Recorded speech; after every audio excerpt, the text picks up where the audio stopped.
staff. We'll have an opportunity for public comment here, so we'll jump right into that unless, Chris, you have anything in the way of preliminaries before we ask for public comment. I don't. Covered it last night, so I think we're in good shape to dive into the budget. Very good. Thank you. So this is an opportunity for public comment on anything that's on our agenda. We will have an opportunity for public comment after our budget items, but we've got 4 separate sub-items on the issue of budget: parks, city attorney, our tax increment funds, and then sort of a budget wrap-up. So we'll have public comment after all of that. But if you want to be heard on any of those items now, unless you're prepared to wait, well, probably several hours, you should feel free to make your comments now. We also may have specific questions for some of you, but if anybody would like to be heard on any of those items, please do so now, or you can wait until we get to that point, but it may be several hours. So is there any public comment? Okay, so we'll close the public comment period. And we do have Councilmember Tidswell with us as well. So if you see Councilmember Tidswell's little yellow hand go up, would you please call my attention to it? So we'll close the public comment period and move on to first item the first sub-item, which I think makes sense in this order, Chris, unless you would suggest otherwise. We'll just take them in the order of the 4 bullets. First up will be Parks and Rec. So Mike and Andy, or some combination, and Corey, whoever would like to lead us off. And council members, just another reminder that if you're making specific references to anything in the budget book, please tell us the page number that you're on. So Parks, for example, begins at page 113 of your budget book. So with that, I'll turn it to our Parks Director, Mike Pigg. Good evening, Mayor and Council. Can you hear me? There, now you. Thank you. Good evening, Mayor and Council. So we're here with our fiscal year 25 budget. I did bring along a couple of people to help me with this. So I have Corey Thompson, our recreational superintendent, and Cole McQuillan, our park superintendent, and they'll also be helping with this presentation.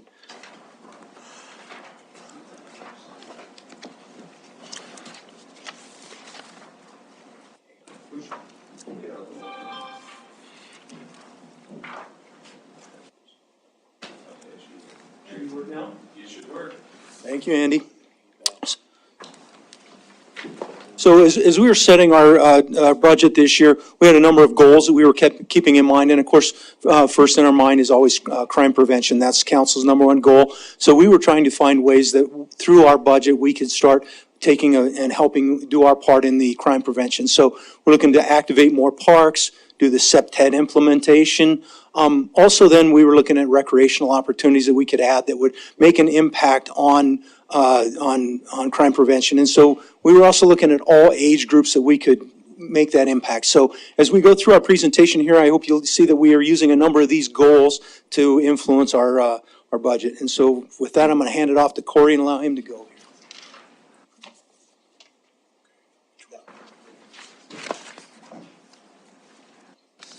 Okay, thank you, Mike. Good evening, Mayor and Council.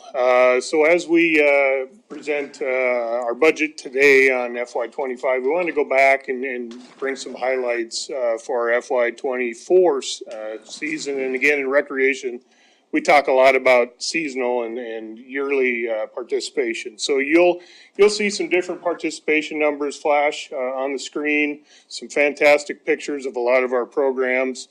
What I think is important to understand is that, for instance, our youth camp participation, that's 93% of our capacity.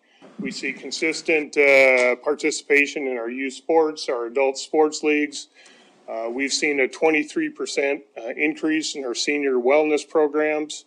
Our volunteer opportunities with Refresh the Rims, our Arbor Day, and our Saluting Branches, a large number of folks helping in those large events. And then also our park permits and our shelter rentals. This weekend, I think virtually every facility we have is rented. And again, that's a high school graduation weekend. So the rec division's already implemented a lot of new programming opportunities. Our Rec to You program, we've expanded that to include 4 days this summer in 8 different parks. Our staff's done a great job at providing different types of programming, especially adaptive recreation and more intergenerational programming as well. And the rec staff's done a great job. With this summer being an extended summer, we've added bonus weeks. So you'll see down there at the bottom of the screen, our staff is prepared to provide programs for those extra 2 weeks of summer. And as we get into the FY25 ideas and new programming moving forward, our goal is to expand Rec to You to a year-round program, utilizing the facilities and resources we have available to us, more so in the preschool age or the homeschool. And then what Mike talked about is connecting to the community and especially the teenagers. So we've looked at a pilot program for esports. We're working with School District 2 to implement some after-school, middle school programs, kind of your STEM programs. And one thing our staff's really excited about, so we can, again, connect with the teenagers, is developing a junior park board. And again, that will help us get a better idea of what teenagers are looking for in terms of recreation programs and events. So with that, I'm going to turn it over to Cole.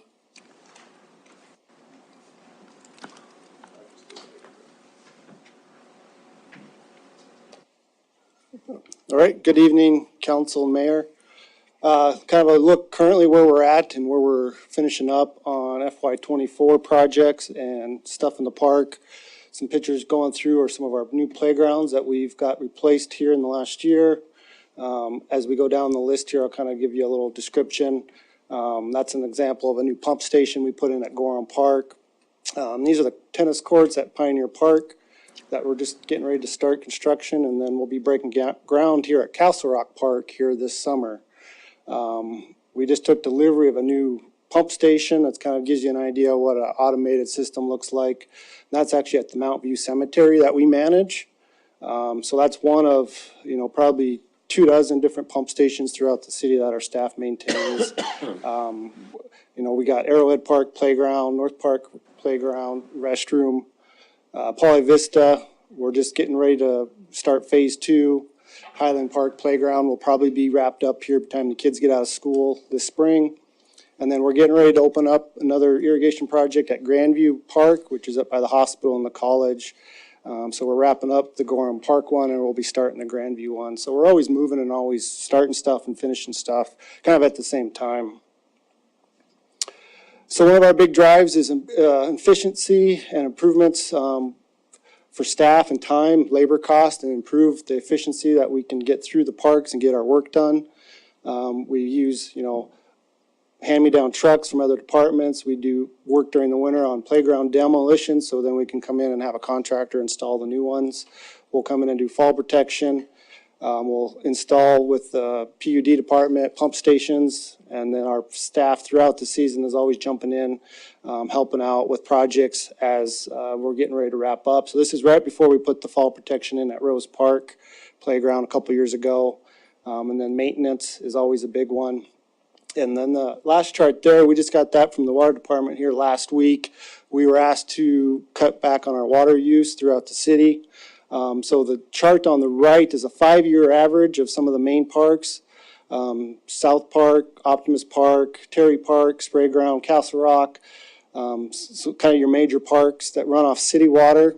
And in 2023, we had over a 20% water savings. And so that wouldn't be possible without using those VFD pump stations, using a IQ irrigation controller system that gives us remote telemetry where we can access it from any smart device, from my phone standing right here to a desktop in an office. Fertilizer program and a weed control program where if we water, we can use a third less water if we fertilize and take care of the weeds properly. And so that's part of the water savings that you're seeing there. The projects that we work on, throughout the parks with the forestry department, we generate our own mulch, and then we reuse that for trails through the dog parks at Centennial and High Sierra. You probably walked on it before. All the trees in the parks, we mulch with our own stuff. And then we work with a lot of different partnerships and volunteer groups with our community outreach coordinator. So we'll organize big volunteer days and do big tree plantings. We had our Arbor Day here this last week down at Riverfront Park. We've done tree plantings over at North Park here just in the last week on a new dog park that's breaking ground that we're working with the eBird. So we're always looking for new ways to leverage what assistance there is out there in the community and just use their excitement to our advantage and use them to help supplement the staff that we have. So going forward, our FY25, some of these are already going, and then we'll be starting on them here soon, hopefully. So the top ones are ones in a park maintenance district, the PMD. So those are kind of a fund where the money was set aside ahead of time to make replacements like on a playground or irrigation systems in those parks. Parking lot repairs at Amon Park, Dealer Park netting that we're working on. We have a tree grant that we're working on with the U.S. Department of Agriculture. That was for $1 million. So you'll see that number play into some of these other numbers that Mike talks about later. Some of the things we're looking at doing are sidewalk and trail repairs. This one here is down at Riverfront Park. We got trip hazards around playgrounds. This is right off a shelter at Central Park. So high use, where school lunch programs are being held every summer in the parks. They use, many of our main parks for the lunch program, and then we get activities from like the YMCA, daycares, all gather around these. So eliminating these trip hazards is very important. We're proposing to replace the playground at Sacagawea Park.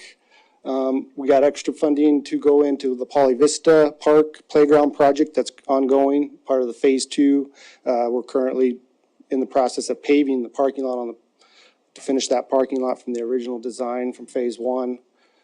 Proposing to do work at the North Park tennis court and basketball courts and resurface those. Pioneer Park walking bridge that goes over the creek there.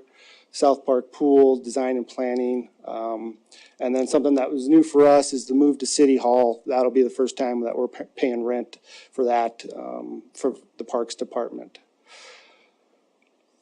So I'll turn it over to Mike here on our 5-year plan. Thanks, Cole. So as we get into our budget, we prepared this 5-year plan. This is kind of our departmental goals that we wanted to get to in 5 years. And a lot of this comes from the 2017 comp plan. So in our plan, it says that we're 6 FTEs short. So that's what we included in our 5-year plan. We're also about $2.5 million short in funding. So that was in our plan. We also believe that an alternative funding source for parks would be a good idea. Get us out of the general fund and competing with those other general fund entities. And so we're saying a mill levy or some sort of vote like that. So we move into an alternative funding source. We also need something that can fund that life cycle replacement. So that's when we came up with extending PD1 to bond against. But we just need some sort of a funding source there. And then, of course, we're adding additional recreational dollars. So that was the 5-year plan that we had in mind. Here's kind of an outline of it, kind of gives you a little bit of better idea. So in the 2017 comp plan, we were looking to achieve the best practices goals that they had set forward. Full funding for life cycle replacement, and then continue pursuing alternative funding sources. So we're always looking to do LWCF grants or any sort of grant funding we can find.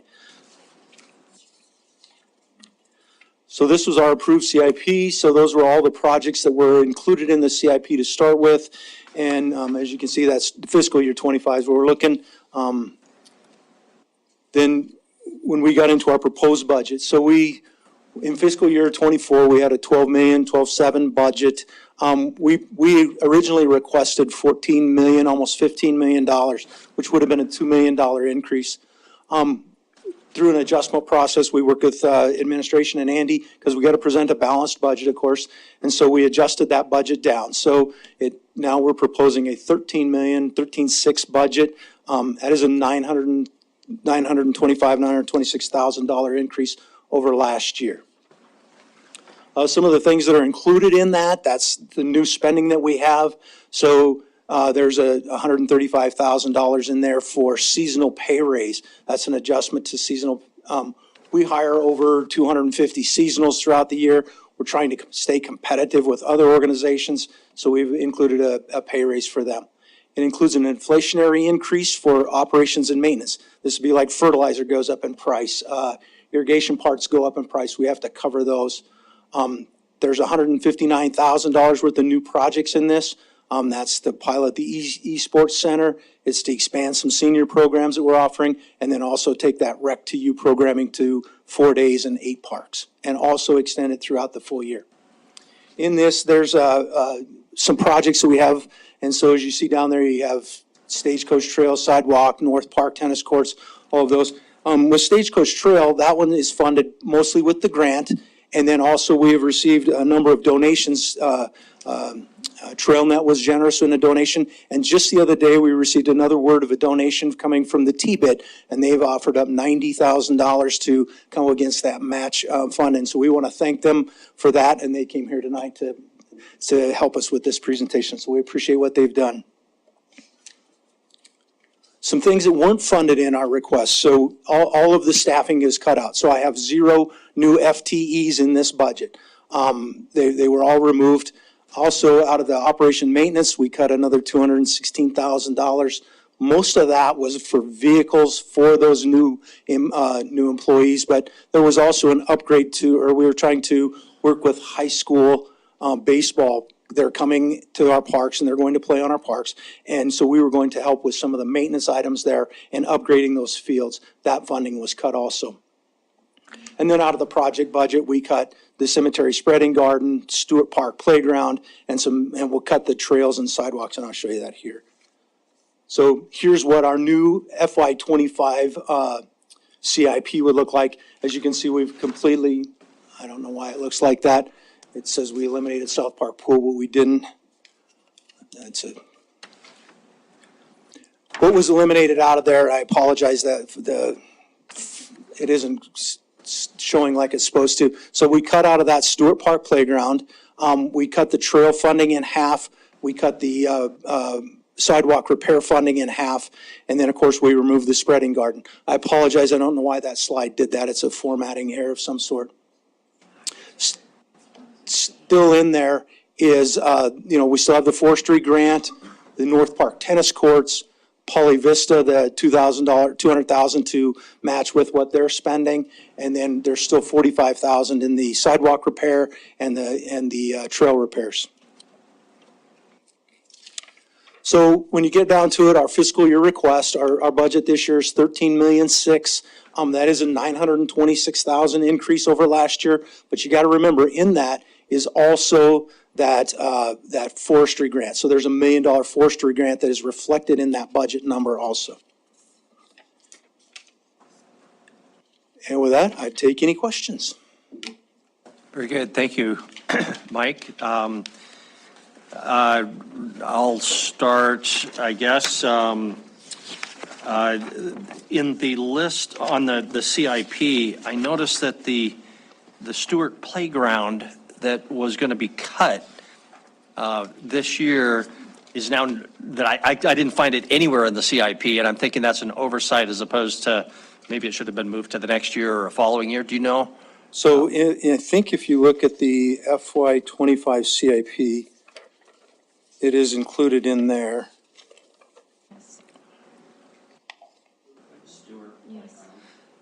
Yeah, Stewart Park Playground. Stewart Playground. 400,000, am I reading that right? That was included in the original CIP, yes. Okay, yeah, I'm sorry, I see it there in 25, so that would come out. That was removed in order to balance the budget. When we did our first round of budget adjustments, we pulled out the Stewart Park Playground. And that would go to 26? Well, we haven't slid it yet. Yeah, I would have to slide to 26, so. Go to someplace? Yep. Okay. So basically, our whole 5-year plan, we've had to cut and eliminate all of our things that we were looking to do in our 5-year plan, so our 5-year plan becomes a 6-year plan. Last night, we always went to the right, so how about if we start here? Councilmember Joy, any questions? Yes, thank you, Mayor and Council. I did have a question. I'm not seeing it here, but I'm sure you know. The automated watering system for Burlington Park, it isn't in this budget, but is it still in the CIP or was it cut? How did that work? I don't believe that's Cole, do you know if that's in our CIP? I don't believe it was in our CIP. When I look at the overall CIP, five-year rolling CIP, I don't see Burlington. 28, I see it now. 28? Thank you, Okay, thank you. yes. FY '28, thank you. Councilmember Neese? Thank you, Mayor. During the presentation, you mentioned that, that this weekend, I think all the units, all the places are rented out. Is that correct? Correct. So do you have, were they rented out, are they going to be rented out also next weekend? And were they rented out the weekend before? I mean, are they pretty high usage this time of year? Yeah, so this time of year, real high usage because of graduations. And so we get a lot of, people want to holding parties in those, and so that's why they're really And used. so if they're rented out in this time of year versus, the fall or the winter, is it the same rate? The rates stay the same throughout the year, Okay. yes. Okay. And again, this is something they may want to consider to help balance the budget a little bit. Hotels have different rates for high seasons, and maybe look at the different rental capacities that you're filling. A lot of times you say it's full, but how many people did we turn away? And if we have a higher rate for a particular high weekend that always fills up, some of those people will say, well, listen, is there a weekend available, before or after? Maybe they'll change their plans, but it can help utilize the parks a little bit more by having different types of things. So anyway, that's my concern is to hear that it's full, and yet maybe not have full capacity elsewhere. And a lot of times people can change their plans to accommodate. And then also during the presentation, there was a comment about the water, the potable water, and the water savings. So is the Parks Department now paying for the city water they use, or are they not paying for water? So in certain parks, we pay for water. PMD parks, we pay for water, parks like that. But even though we're not paying for water at like Castle Rock Park or those, we were still asked to reduce the amount of water that we're consuming. And so we set that as one of our goals last year, was to cut our water consumption by 20%, and we actually managed to make 27% over the rolling average, so. Okay, so we're reducing the water, but we're not actually reducing the expense of the parks budget at all. Correct. The reduced expense would actually come in those PMDs, so the PMD assessments would technically. PMDs would come down a little bit for some of those parks. Okay, thank you. Thank you very much. Councilmember Gulick? Nothing at this time. Thank you. I appreciate the presentation and seeing both what you had originally in the budget and so what we lost there, and as well as what you've done. So, thank you. Thank you. Councilmember Shaw? Thanks. So last year we funded the aquatic feasibility study, and I guess my question is just, at what point will we get to see some of those results? Because I mean, so many of these projects into the future have to do with spray grounds and things all over the city, so I'm looking forward to it. Yeah, so we're in the public process right now. So we took it to South Park, the South Side Task Force just last week. So we're trying to get all the public input on this currently. Then Dusty the A&E will put the final touches on that, and then we'll be bringing that to council. Corey, do you remember when?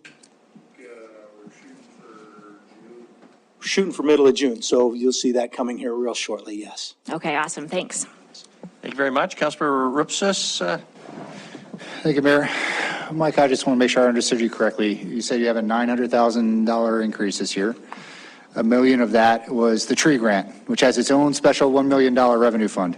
Correct. So essentially, you are the only department, I think, that has come before us this year taking a cut. So it looks that way, and that's how this budget is kind of funny, because it's the projects, it's the amount of projects that we're doing. So yes, we're asking for less money this year, but it's due to projects. So there's fewer projects that will be running this year than last year. So that's where the cut comes from. It's not actually a cut in O&M or a cut in personnel services at all.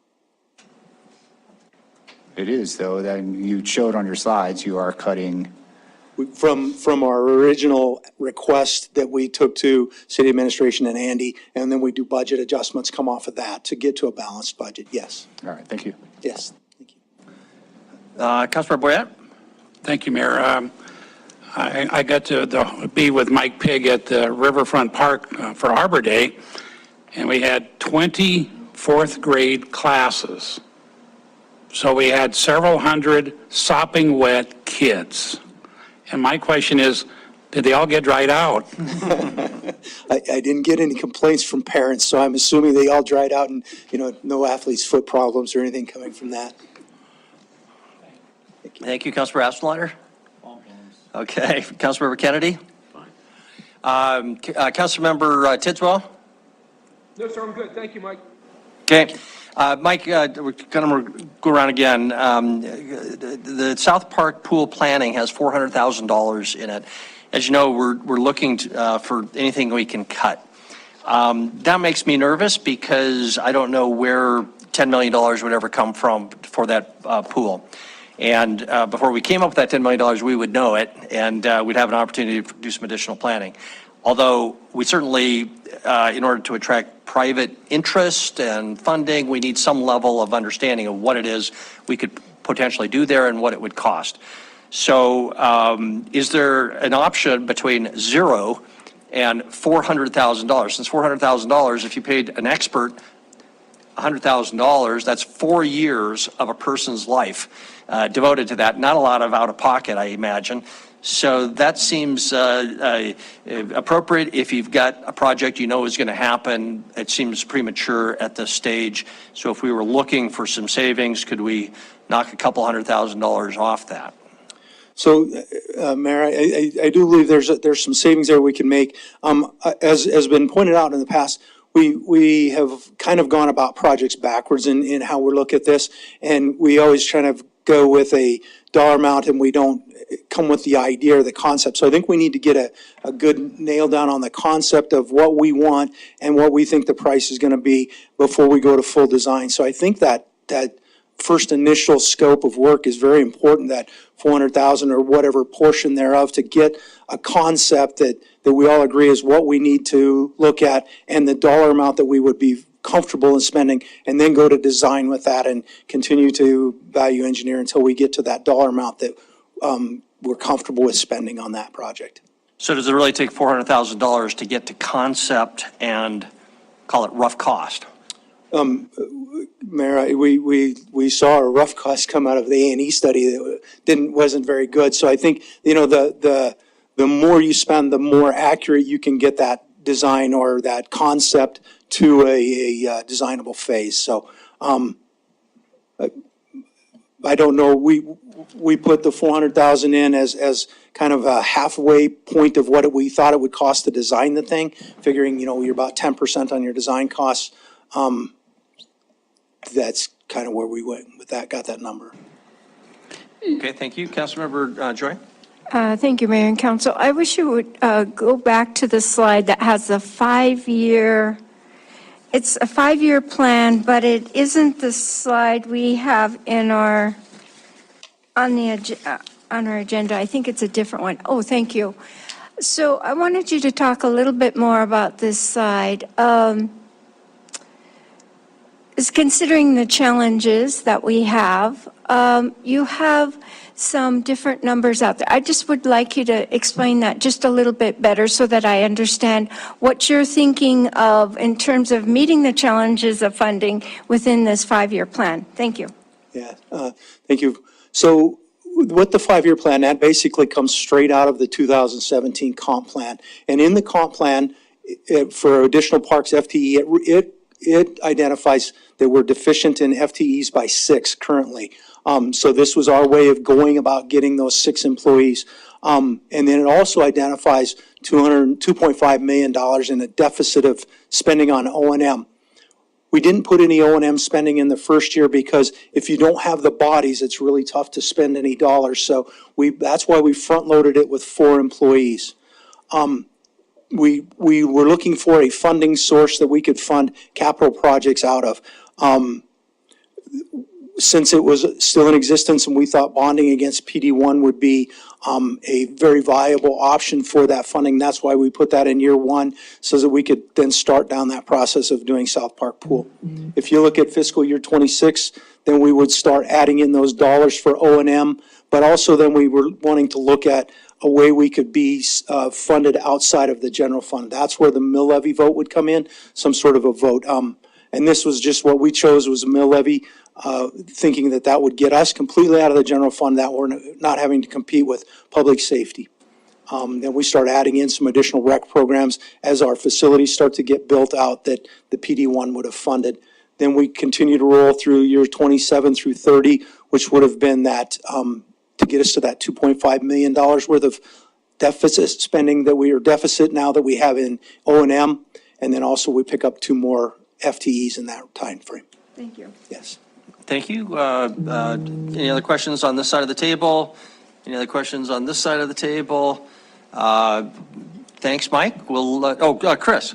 Could I ask, I just want to build off of the mayor's question relative to if we cut design on South Park Pool, then it would seem to me whatever we decide is the magic number, you have to wait until the next fiscal year if you want to take the next step. So am I thinking that right, Mike? So if, let's say we cut it in half to 200,000, that's the next step. We get that work done next winter. We need to wait until July 1, till the next fiscal year, if we want to go to the next level of design work that we didn't put in this current budget. Am I thinking that right? Correct, because you would have cut your spending out for this year. So you would be rolling it basically a whole nother year. So part of that is what is the timing of when do we want to actually be, building or putting something out to bid? How many years out do we want to be? What's realistic? And how's that timeline work? Thanks. Okay, thank you. Councilmember Boyd, Councilmember Neese? Yes, though, Mike, this assumes that we want to build a pool on the South Park. That's really, one of the questions is, at this point in time, can we do that? Do we want to spend our wheels doing it? So, that's going to be a council decision whether we want to build one. Not saying we won't, I'm just saying we need to discuss that. Correct, Councilmember Boyd. I think that's where that A&E study will kind of help start that conversation for us, as it should help us identify that if there is a need there and what that looks like, and then start to identify different ways that could be built. Councilmember Neese, Ripsis, and Shaw? Thank you, Mayor. Mike, just to be clear, we're looking at this 5-year plan that you had just a minute ago. That's not a part of the budget right now. That's some of the things you were liking to do, but it was cut out of the budget. Correct. Those were all removed from the budget. Correct. Thank you. Councilmember Ripsis and Councilmember Shaw? Councilmember Shaw? Okay, thank you. I wasn't going to bring this up tonight, but I will. Ed and I have been talking about forming a very small but nimble council subcommittee focused on South Park Pool.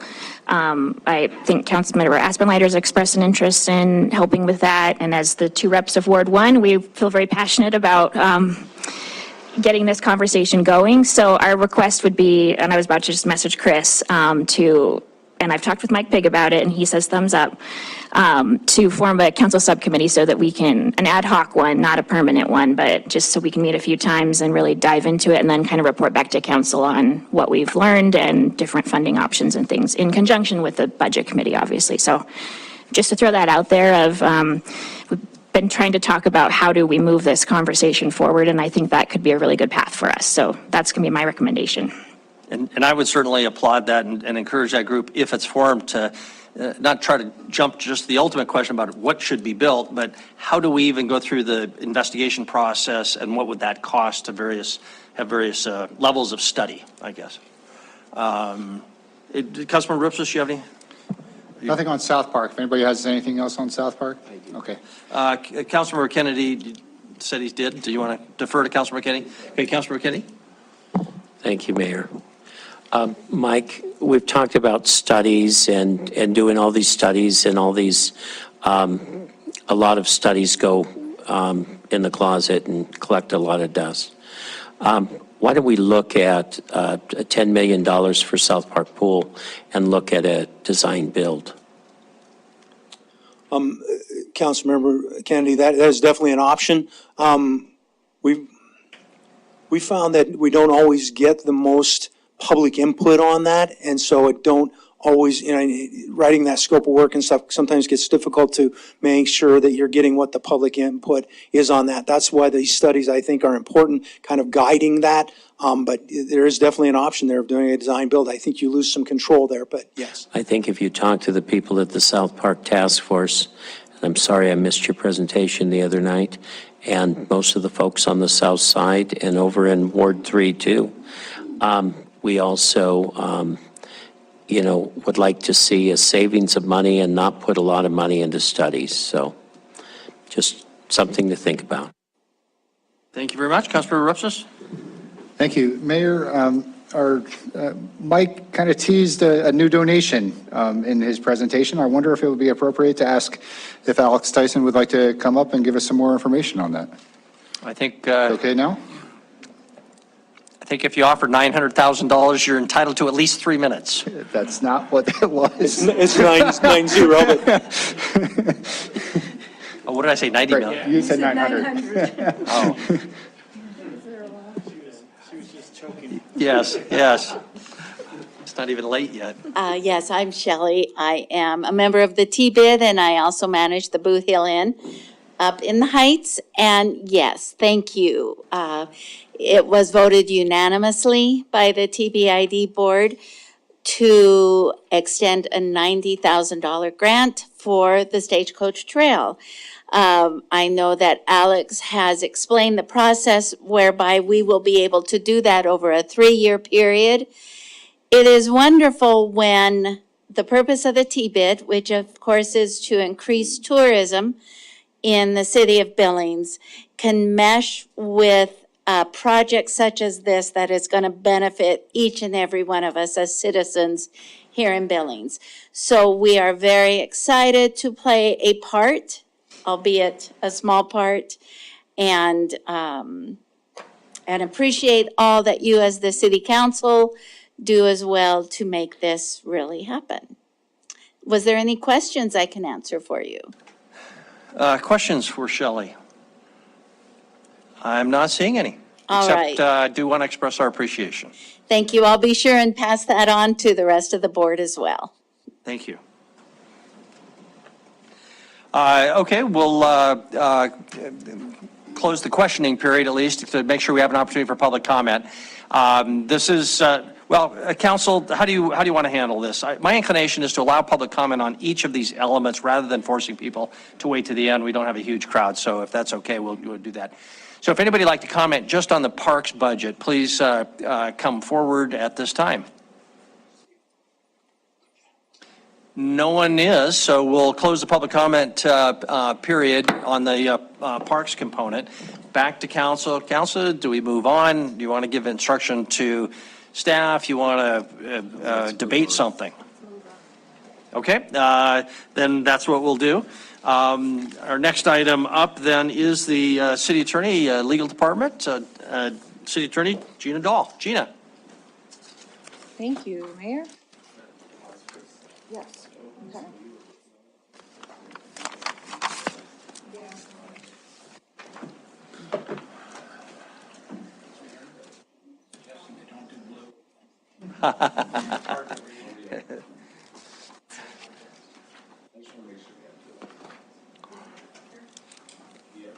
It's sort of our official city color, isn't it? It is hard. You talking about the light blue? Yeah, the light, we need to have more contrast, Oh, so. okay, that's bad, so I won't. Well, use you're that not then. light, this one isn't light blue. We had some last night that were light blue on white. Andy, it's not getting shared yet. Yeah, I'm getting it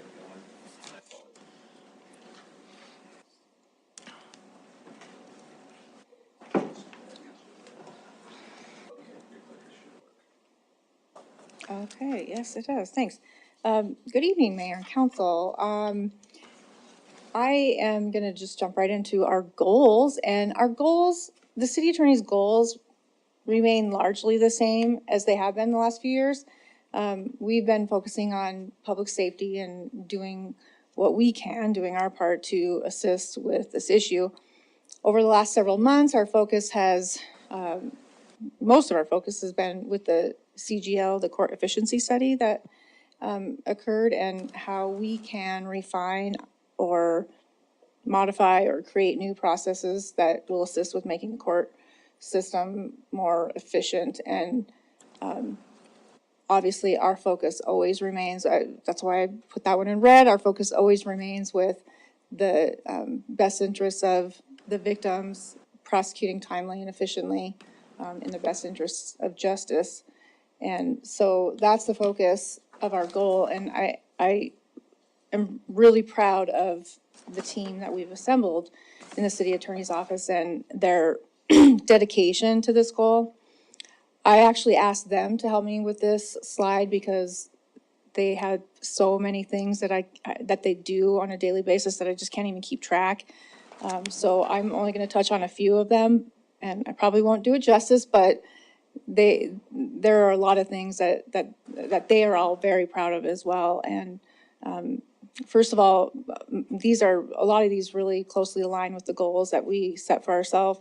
And we are really collaborating closely with code enforcement with the change in that position with Todd Korn taking over.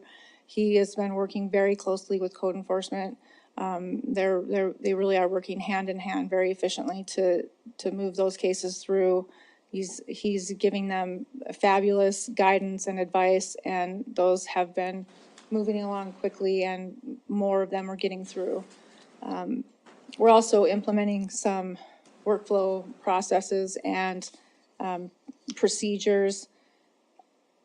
Actually, I'm going to go back. I want to talk about the victim services a little bit. Overall, our prosecutors are able to really look at cases more closely.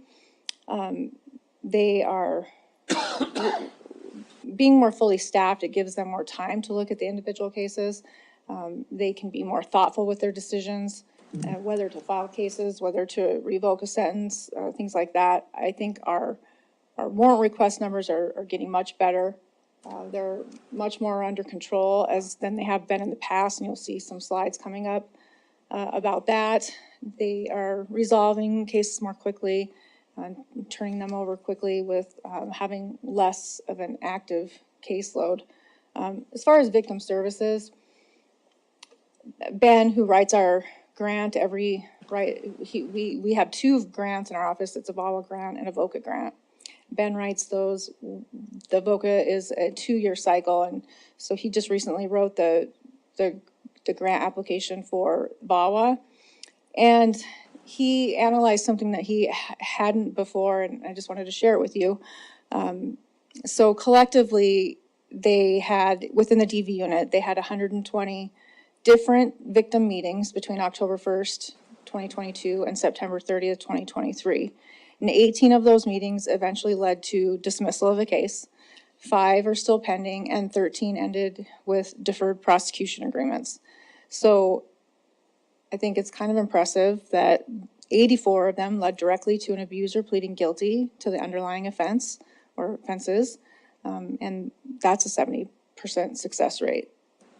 Those meetings, those victim meetings, they take a significant amount of time and resources and, frankly, emotional energy.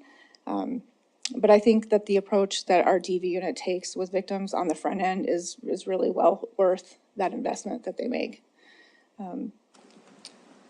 Another little, I guess, example of the kind of victim services that our office is providing, when we are fully staffed and better equipped to deal with victims, the victim witness specialists can really listen and spend time with the victims. One of our victim witness specialists had a call from a woman last fall whose developmentally disabled sister had a break-in at her home. She was raped. Our office had the individual charged with a criminal trespass, so there wasn't a domestic violence VW assigned, but one of the non-DV specialists spoke with her and was able to spend the time to listen and talk to her. And she had heard a story about a break-in the year prior that was also a rape, and there were a lot of similarities, and so she really wanted more investigation to be done. So our victim witness specialist was able to take the time to talk with her, get details, get in touch with the police detectives, and they did a follow-up investigation. The 2 break-ins did in fact involve the same man. A DNA test confirmed that he was her rapist. So now that person has 2 sexual intercourse without consent felonies pending in district court. So having that time to be able to spend with the victims is really important, and it's a really great asset. And I'm very proud of what our VWs do for not only the city as an employer, but the community. We've also I talked about code enforcement, the implementing workflow processes and procedures. So some of these are related to the second municipal court. Some of them are just things that we are internally doing to make our own internal processes more efficient. The prosecutors have updated their sentencing standards to meet the challenges of public safety. They also strive for enhanced penalties regarding some criminal trends that one prosecutor in particular really kind of goes above and beyond. She really pursues the car hopping cases, those criminal trespass to cars, any gang and drug related activities, weapons. They really seek the enhanced penalties for those kinds of cases. Having the ability to have increased prosecutors at jail arraignments has also been really effective for them. Instead of just assigning one person to cover arraignments for all the cases, more of them are actually able to attend, and that's through some collaboration with the court, because they allow our prosecutors to attend by video, so they can sit at their desk and work while they also attend arraignments.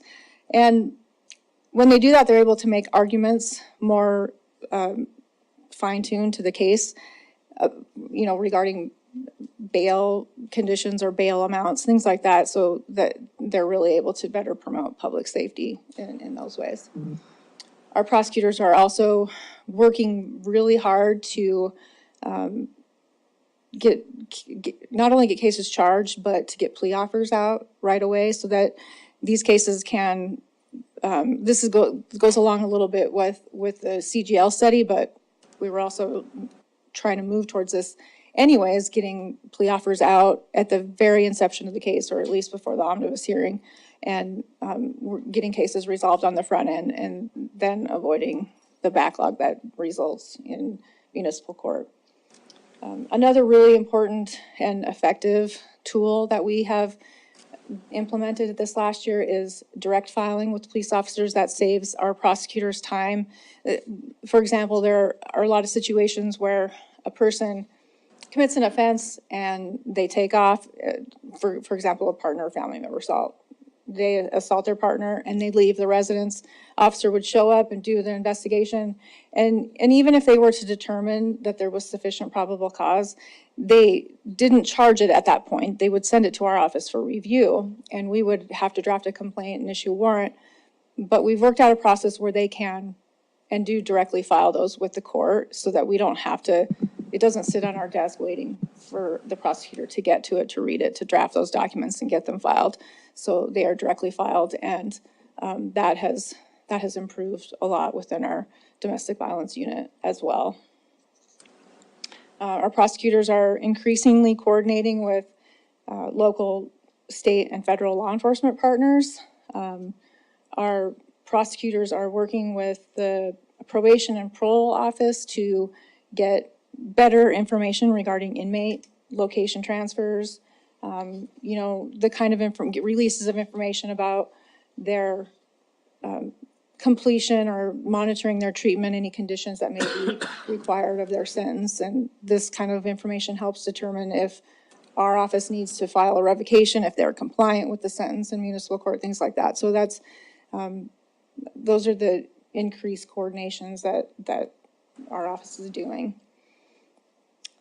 The court efficiency study, so we are working closely with the municipal court on some different strategies. But I think one of the biggest one is the court, I think she probably talked about this, is the master scheduling order, which is going to, I think we all believe that it was just implemented May 1st, so we haven't really seen anything yet, but it's going to significantly reduce failure to appear warrants. And that's a huge thing that the CGL study told us, is that we have an inordinate amount of those, and we've implemented a master scheduling order which will reduce a ton of that. And we continue to work with them on any of the new procedures or policies that they want to do, and they're always open to us too. So we're working really closely with the court on those kinds of things. So I guess now back to budget stuff, actually. Our current staffing level is, we have 22 FTEs, and the majority of that is the criminal division. We have, let's just do that. We have 18 of our staff that are in the criminal division, 19 actually if you count the assistant city attorney, who is she doesn't carry a criminal caseload, but she supervises the criminal division in addition to her civil duties. So she is intimately involved in a lot of those things that I just described to you on the last slide. So our current staffing levels 22 are the positions we are requesting for fiscal year 25 are 4 positions, prosecutor, a victim witness specialist, and 2 administrative support staff. These are new positions, but they're not new requests. They're not unanticipated requests. These were what we promised to dedicate when we were discussing with the public during the education campaign of the public safety mill levy. So those are to be funded through that. This slide's just showing you the trend from since 2020. New cases were rising, and now in 23, we had 4,555 new cases opened. Most of our cases come to us through the police department having already charged, through tickets or whatever, but the 1460 is the amount of cases that are referred to our office that the prosecutors have to review for charges to have warrants issued. And that bottom number, 2548, it actually says revocation of sentence, but it also includes revocation of bonds, bail conditions. So it's not only sentence revocations, but pretrial revocations for people who are not complying with their conditions. This is showing you the total number of cases, which was at the top of the last slide. And through April 30th, we are at 1,451. So if that trend stays the same, we will hopefully be under the 4,500 of last year, and that's going in the right direction. This slide is showing you our average caseload per prosecutor. The dark one, or the dark bar, is the domestic violence cases, and we are now finally, with the addition of our 3rd prosecutor last year, we are where they need to be. They are actually now in a really good position, and I think it's showing with the level of services they're giving. And so I expect that to continue to, I expect the level of services to continue to improve.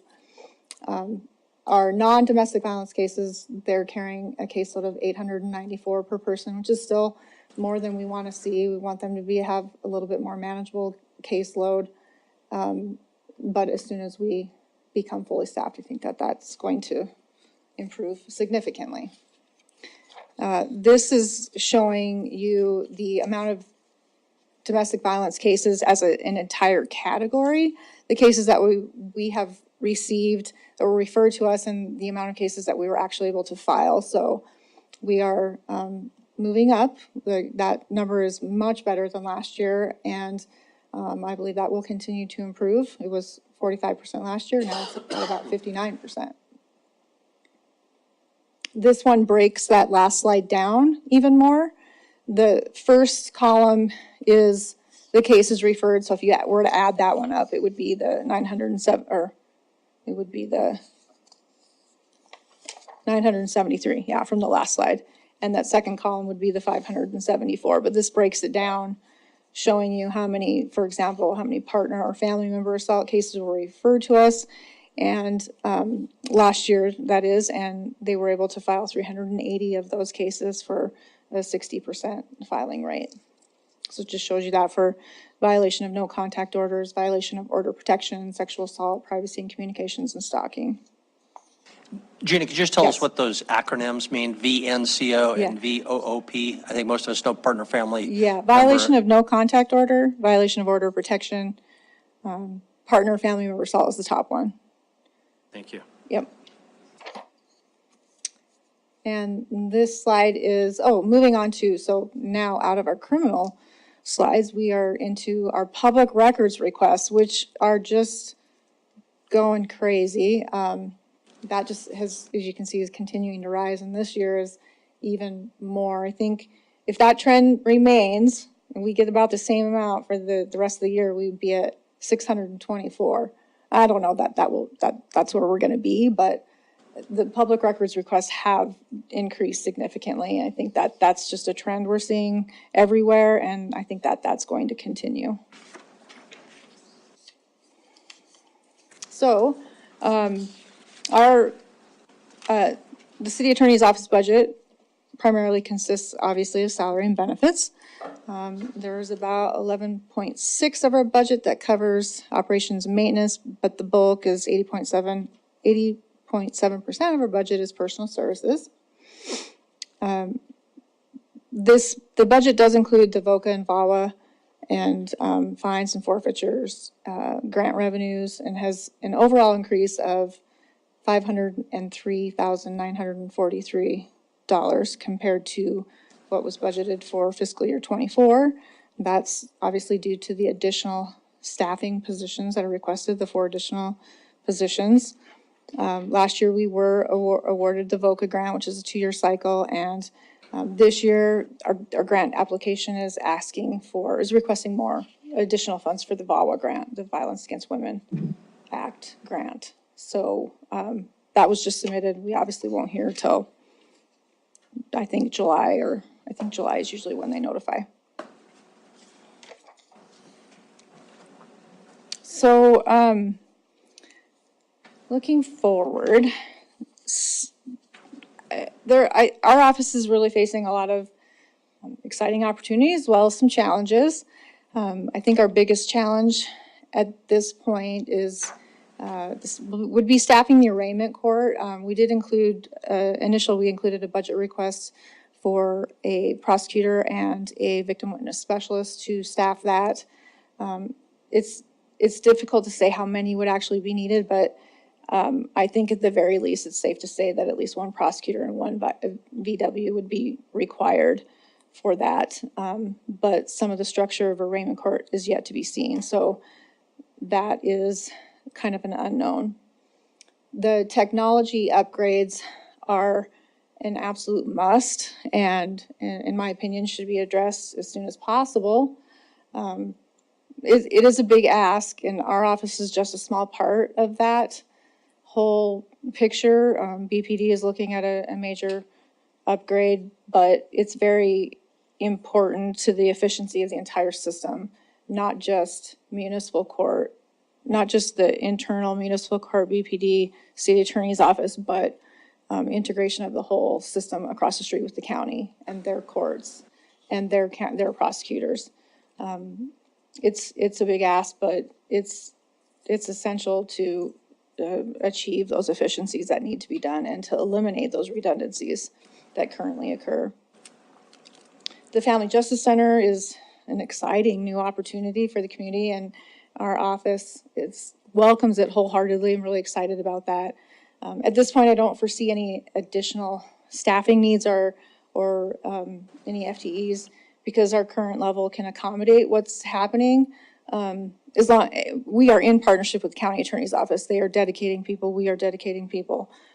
So at this point, I don't have any concerns about that. It's still an unknown as to how big it's going to get because the potential. I mean, the sky's the limit with that. It can be an incredible program, and depending on what it develops into, we could need new staffing. But I don't know about that at this point. I'm not concerned.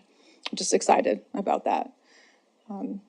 Keeping up with the pace, that, of course, keeping up with any trends in crime is always an unknown. So if the BPD increases their number of police officers significantly, I think we would obviously need to reassess our staffing level to ensure that it meets the demand. I think our office is in good shape for a couple of years, but I also don't really know the increase that the city is looking at or is considering for new police officers. If crime continues to trend down like we're seeing it in our office at least, which is, a small portion of the big picture, that would be success and we wouldn't be in a need for additional FTEs. But obviously this isn't something that can be predicted. So that's just something, I think we're in good shape for now. probably for a couple of years, and we would be reassessing after a couple of years after seeing what the BPD has and what's coming to our office as a result of that. And with that, I don't have anything else and would be happy to take your questions. Okay, very good. Anybody want to start with questions? Councilmember Boyette? Thank you, Mayor. I noticed that you have a vacancy in the criminal division for a deputy city attorney.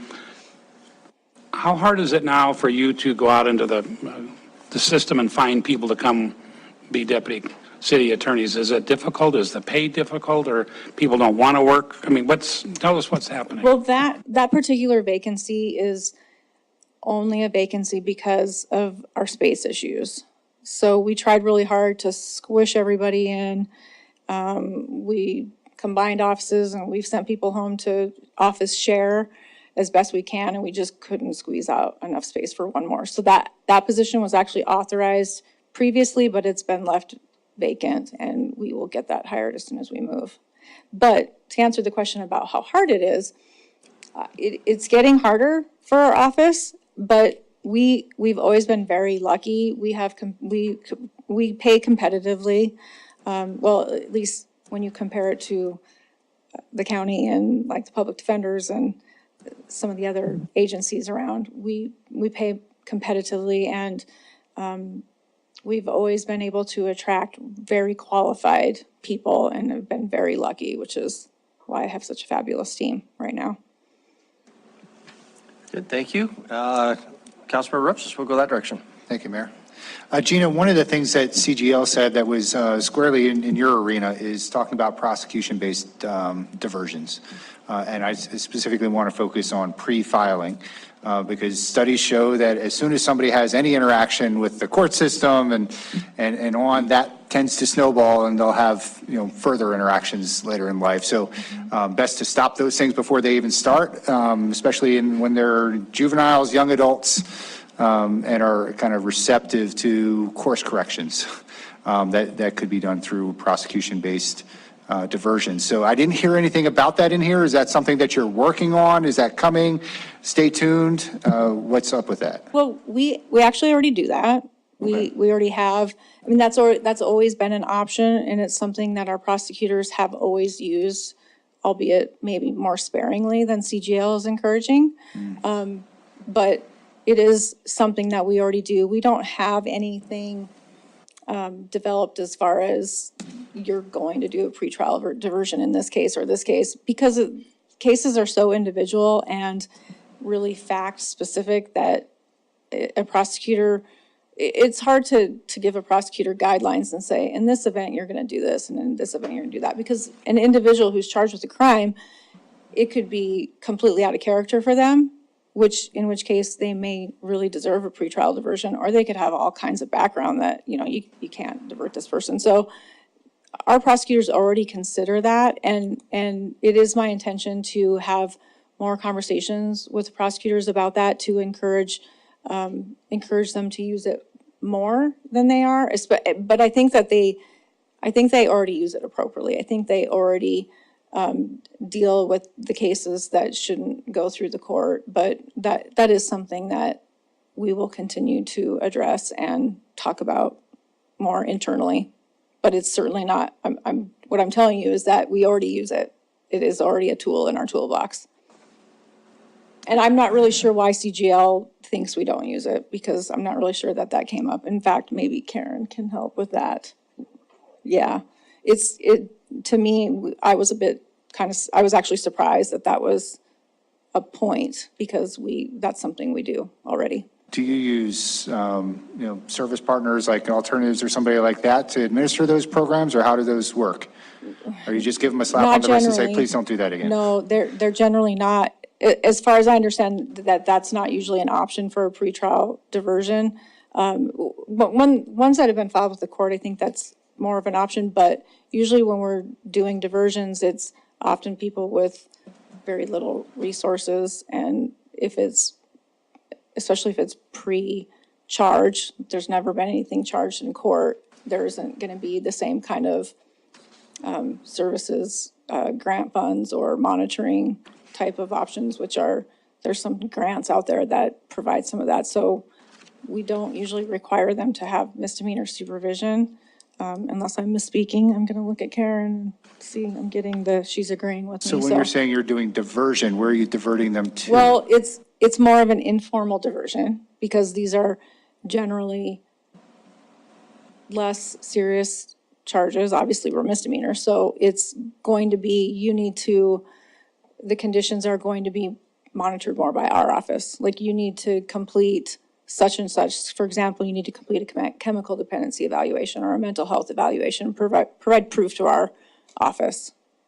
And so it's kind of up to us to be the monitoring agency, which is also another reason why I think it's used a little sparingly, because our prosecutors don't have time to be, misdemeanor supervision officers. Are there best practices out there for how these pre-trial diversion programs should be working, or pre-filing? Well, I think they're,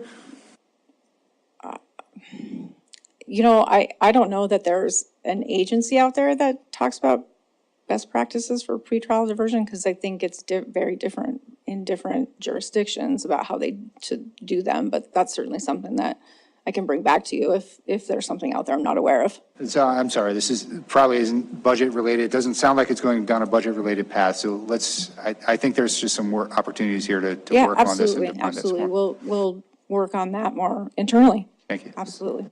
Okay, thank you very much. Councilmember Shaw? Councilmember Gulick?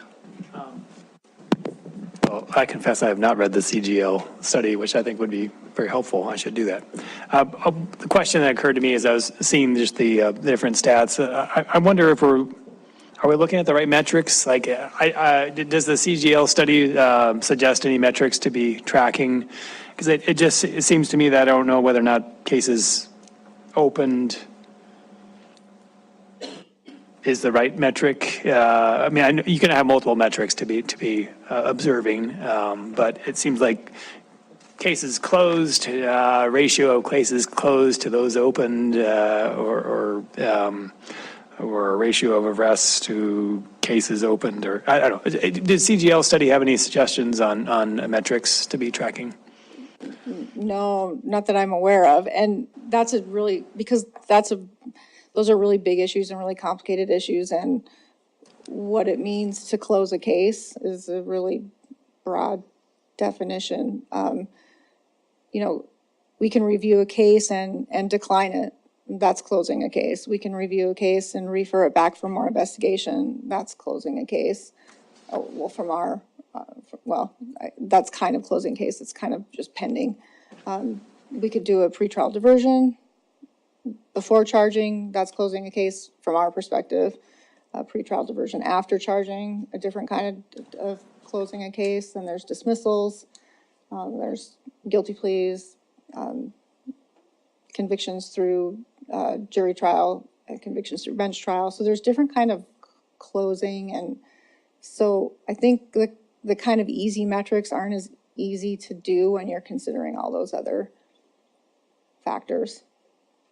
I guess, follow-up. I know in our business that we've probably been in our business not really tracking the right metrics, and we're finding out that with the help of some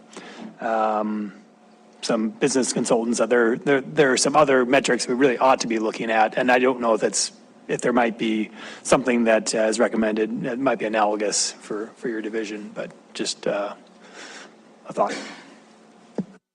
Thank you. Councilmember Neese? Thank you, Mayor.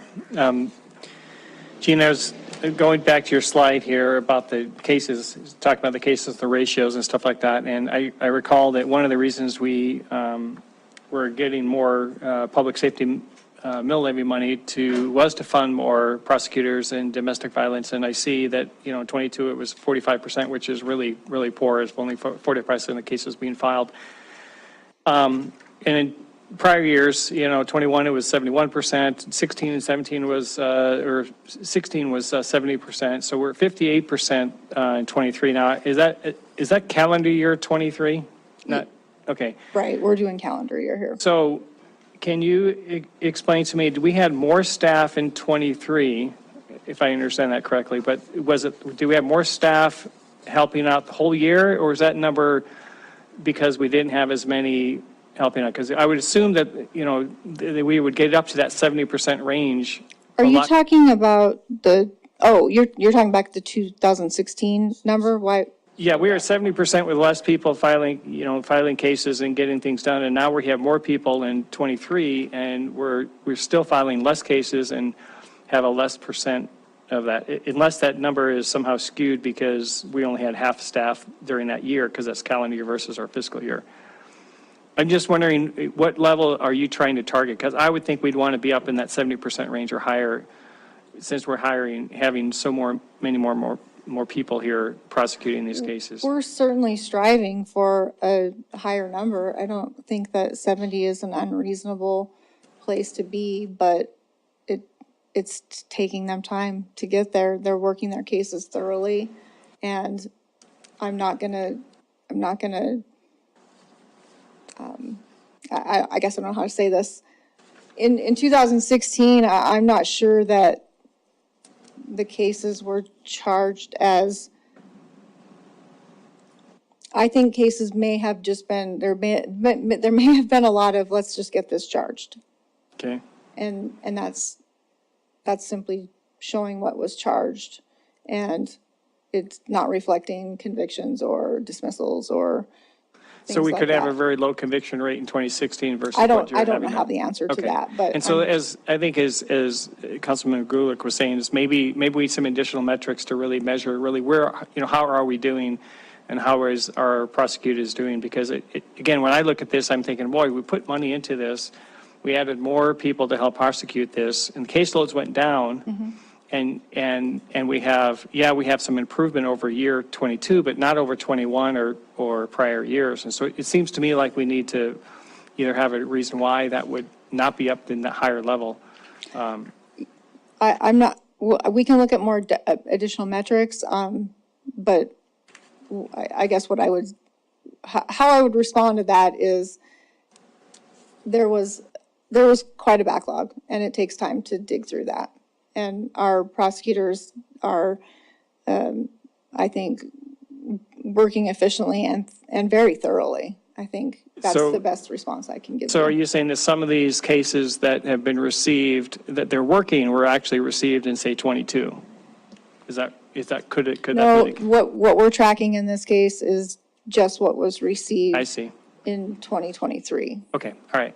Well, again, I think some better matrices may help explain when we're hiring some more people for this department, and then we don't see, again, it's good results. Don't get me wrong. I think that's a good forward movement, but I was expected to see a little bit higher, a little bit sooner. But thank you. Mayor, if I could add briefly, Chris? and Gene, I know you and Karen, because we talked about this earlier, there was somebody who was assigned specifically in 2021. Right, but that's not what he's referring to. He's No, referring but, to the. well, I think he is referring to the fact, or I certainly was, that we climbed up to 71 and then we dropped. But we Oh, I had, thought you were simply referring to 2016. If you're referring to 2021, that case, I've explained this previously, but I wouldn't expect you to remember. In 2021, that was the first year we got authorized for a second prosecutor, second DV prosecutor. When he came on, he solely charged cases. He didn't carry a full caseload. He didn't do anything but charge cases for about 4 months, about 4.5 months. And so when all you're doing is charging cases and you're not meeting with victims or you're not working the cases, you can get all kinds of stuff filed. And so that's what we did. And then unfortunately, he worked for, I think, about a year and a half, something. About a year and a half. And then he moved on to a different position. So we had a big break where we had a vacancy for some time. So it took us back down. I apologize. I misunderstood. I thought you were just referring to the 2016 rate, and that's.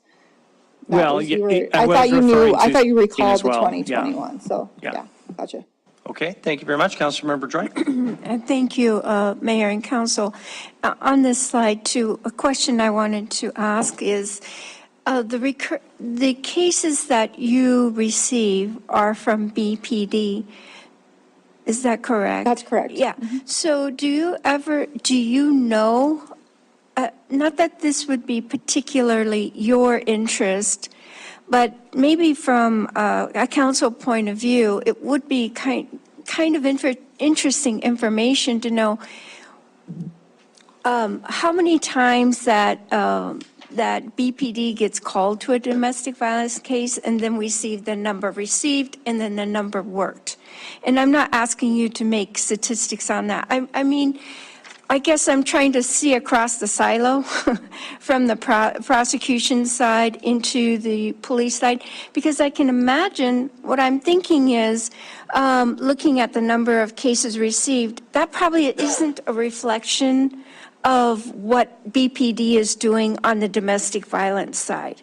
Oh, no, So that's absolutely what I'm not. trying to Yeah. kind of see across that silo. Right, and I apologize, I wouldn't have that kind of information, but the BPD responds to so many more cases than 973, and a lot of them, or I don't want to say a lot, but some may not be charged. I mean, officers have charging discretion in the field, so they may not be charged for one reason or another, or if they are charged, a person could plead guilty coming in initially, and then we would never see that case either, so that would not be reflected in that number as well.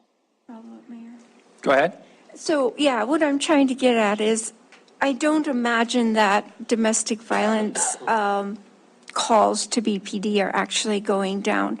So, do you you ever feel like you're following a trend in terms of this number, as it will always fluctuate, but looking a little bit forward, and if more police officers, patrol officers are added, do you see that number trending up or trending down or anything of that nature? I think Thank it's you. certainly possible that with more officers on the street, that we would see more charged cases across the board, as well as in domestic violence cases. I know that there's been some proposals, and there was the discussion of the family investigation unit, and the more focus and training that BPD has in the area is most certainly going to result in more charges, more arrests, more charges, and that would certainly bump our number up. It's really just dependent on a lot of different factors, what's going on in the community, as well as what's going on in our police department and individual families, so. Thank you. Okay, thank you, Councilmember Joy. And Gina, just for what it's worth, Council, I just ran the average of those percentage of charges for the years before 23, and it was essentially 60%. And so in 23, we were up 59%. So we're basically at that historical average. I assume more is better, but just for what that's worth. Congratulations, Gina. It's just great to see that we've had a steady decrease in number of cases for the last 5 years from that high in 2019. So keep it up. Two questions. First, we've become very dependent upon federal grants for the domestic violence side of things. In a perfect world, we wouldn't have that dependency, but we do. Is it likely that we would at least get some notice if those were going to go away?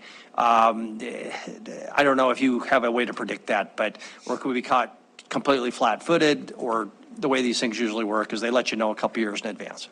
Yeah, I think that, so Ben Halverson writes our DV grants, and he keeps a pretty close watch. He's kind of got the pulse on what's happening legislatively, federally and locally. So he always knows when legislation is coming or being presented that would potentially cut that VOCA funding. And he participates in the legislative process very, very actively to help advocate for continued funding within the state. So we kind of had to have a heads up, but not really. I mean, notice, not really. It's possible we could be caught flat-footed, but Okay. But we do No watch and pay guarantees, but attention. probably Yeah. we'd get some warning. Chris? yeah. The other piece I'd add, Mayor, is with our contract with Thorn Run, they're our federal lobbyist.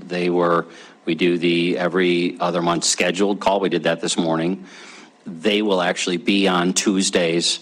They're one of the first items on Tuesday's agenda for you guys to do a touch point with you as to what they see. And one of the topics we always talk about is what changes are we seeing out there legislatively? So no guarantees, but criminal justice, infrastructure, and policy are three topics we talk about every time we're on the phone with those guys as to what are they seeing in DC, and they'll be here to report to you 1 week from tonight as to what's going on in that space. Okay, great, thank you. And last question, Gina.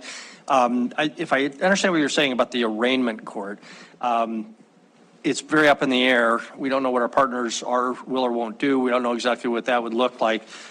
But if I understand what you said, part of your funding request for new FTEs included 2 people, an attorney, and a prosecutor, and then also either a victim specialist or an admin person, I'm not sure which. If that's true, if all that's true, since we're always looking for places to cut, what if we were to take those 2 positions, given the uncertainty, and give it, say, to the Billings Police Department for a year? What would you think of delaying those FTEs? Well, I guess I need to clarify what you're asking. So when I was talking about the arraignment court, our initial request was, in addition to the 4 positions that we were that we were funded through the public safety mill levy. This year, we asked for 2 additional positions. So it wasn't 4, it was 6 positions we were requesting. Okay. And those 2 extra ones were the ones that were cut for arraignment court. So the 4 that we are implementing were the ones that we were out there educating people that we needed. Okay, call them regular prosecutors. Right. Okay. Exactly. Which you don't want to give up out of the goodness of your heart?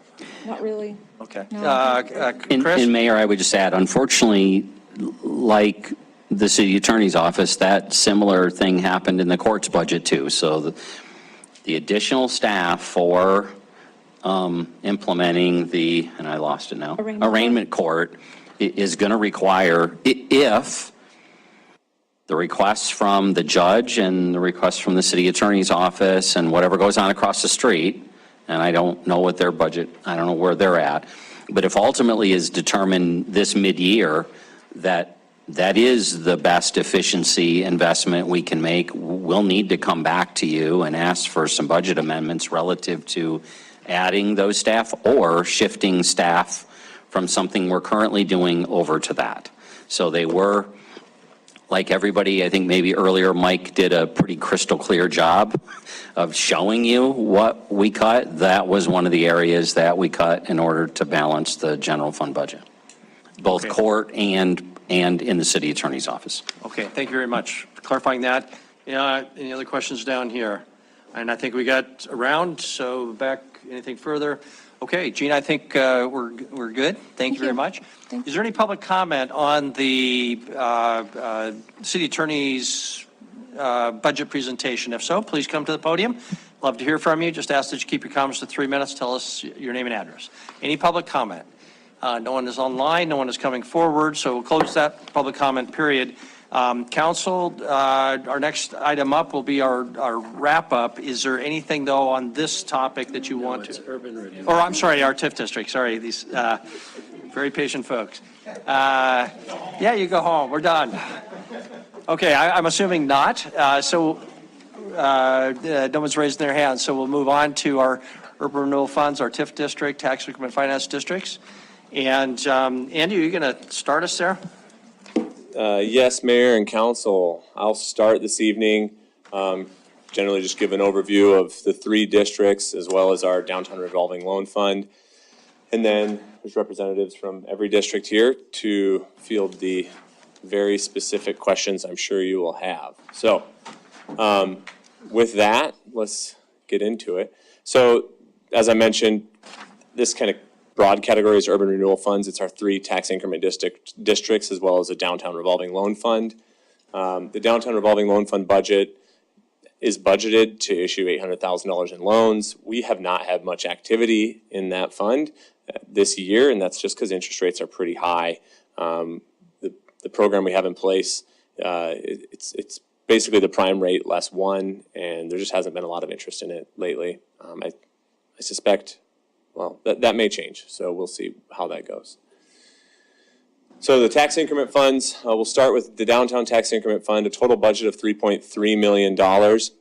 This includes $1.5 million for debt service payments. The budget anticipated, and still does anticipate, a debt payment for the two-way conversion phase 2, which will be on your council meeting on Tuesday. So that is in the budget. There's a transfer to parking for $139,000. This is $100,000 for ongoing parking operations that we've been doing for quite a while, and then $39,000 to offset the free holiday parking that has been done over the past few years, assuming that would go forward. If it doesn't, then they wouldn't spend that money. There's $76,000 or $77,000 in there for cost allocation. This is to cover basically city admin time, and then a portion of YS salary as well. And you'll see that in all 3 of the districts. The DBP operating agreement for FY25 is $316,000, and then rounding it out are $1.2 million in development incentives. This includes some projects you've already approved that we anticipate funding will come in, or that requests will come in for those payments. There's also $335,000 for anticipated projects that have yet to be approved. These include some programs like a continuation of the SEPTED program. I think there's a streetscape project in there, and signage, yeah. So the estimated total revenue for FY25 in the downtown tax increment district is $2.9 million. $2.89 million from increment and $59,000 in interest income. We won't know or we won't know what the certified value is until August for any of our districts. So those are subject to change, I guess, until then. But yeah, we'll have a better sense on all 3 districts at that point. So I guess the increment revenue at this point for all 3 districts is based upon FY24 actuals. This slide here I've shown you guys in the past just to give you some frame of reference on what has happened in each of our districts. This is the downtown district. The light blue line is the base. It was established in 2007, and then we expanded it the next year, and so then the base has been about $4 million. But then you can see the total value, the taxable value, varies quite a bit, right? And we've explained this before, especially downtown. There's a lot of centrally assessed, concentrated property that fluctuates. It is trending upwards. I mean, if you drew a trend line there, you'd see it scaling up, but it does vary from year to year. Since the implementation of this district, there's been 101% growth compared to the city as a whole since that time, which has seen 96% growth. So it is growing faster than the city as a whole. South Tax Increment District, a total FY25 budget of $6.4 million. Here we have existing debt payments for $865,000. There's a transfer to PD, or our Public Safety Fund, for $300,000. That's to cover the annual debt payment on the PD evidence expansion. Cost allocation, again, of $84,000. The Espera operating agreement, $176,000. And then here we have development incentives. Again, those that have been approved by you already at $946,000. I'm realizing now, has Mitchell Courts been approved? Okay, so yes, Mitchell Courts I have categorized wrong, but that will be coming to you for consideration shortly. And then $3.2 million in anticipated projects to come to you that you have not seen or approved. With all of these development incentive projects, you guys approve all of them. So while we have $3.25 million anticipated there, that budget's only available should the project come to you and is approved and completed in the fiscal year. And that's true for all 3 districts. We've got $850,000 in capital projects. That's $500,000 towards rec center design. As you are aware, the Burra has gone out and contracted for some concept design work to be done. That project would come back to you for a green light. If the green light is received to move forward on that, then it would become a city project, and we would go out for an RFP on the design for the project. That's what that budget would cover.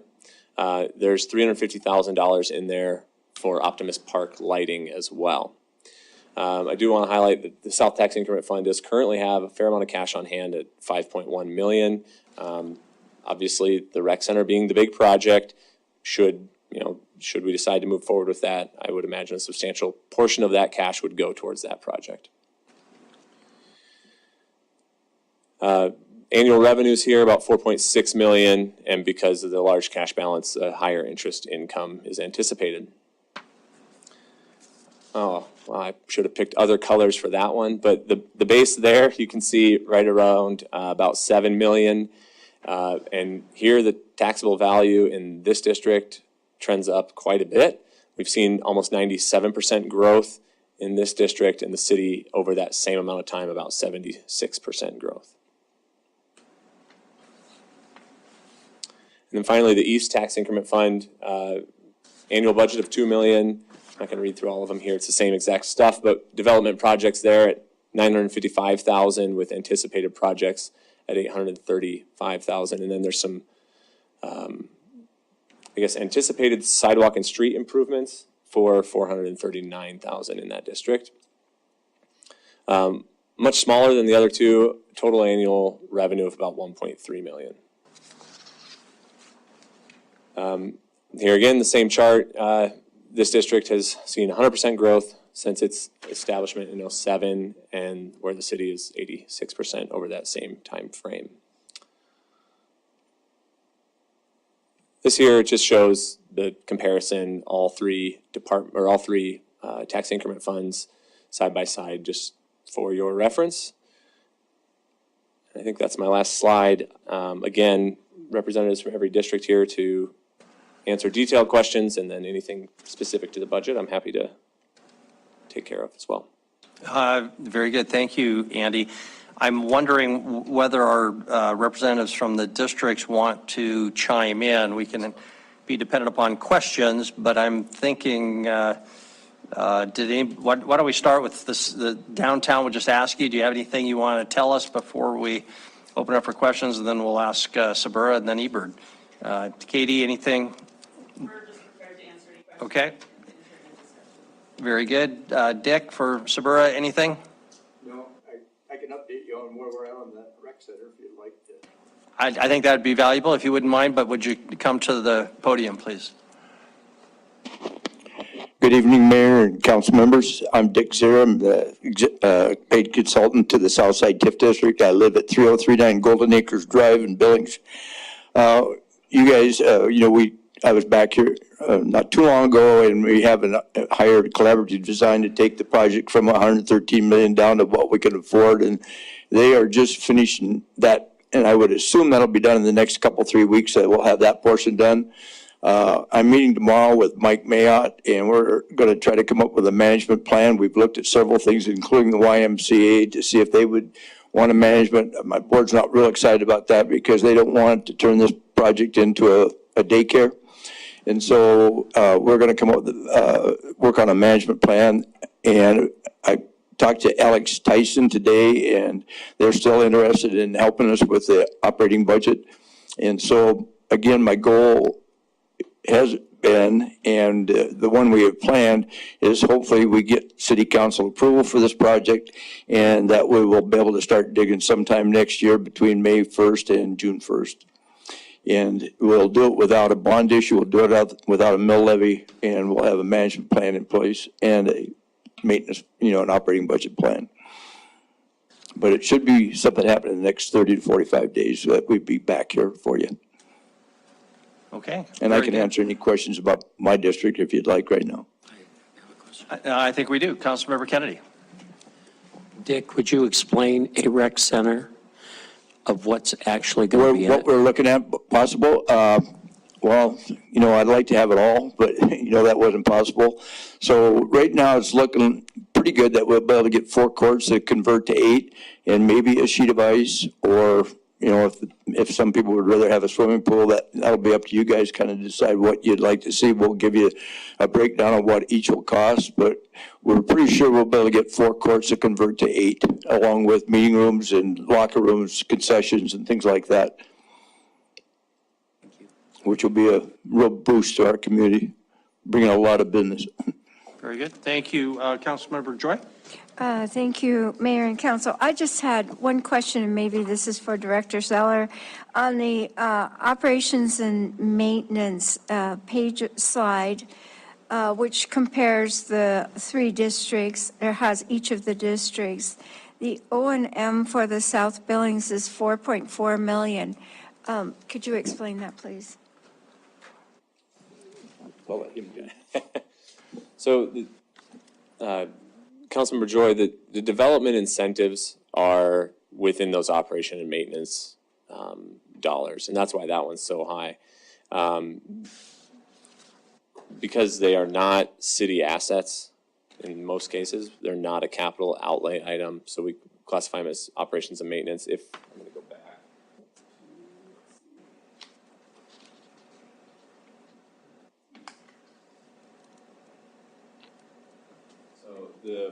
The development incentives there in the FY25 budget are $4.2 million, and that's the majority of that is in those anticipated projects that the South Billings Urban Renewal District assumes will come to you throughout the year.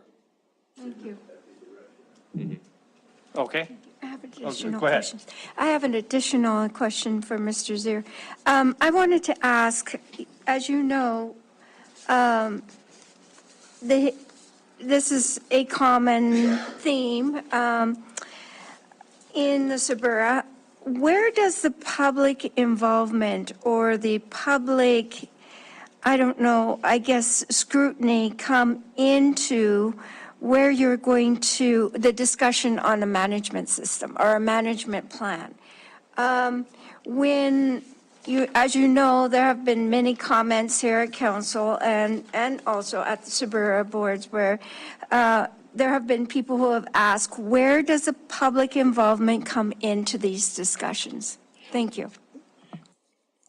We've had, through this whole process, we've had a lot of public input, every step of the way.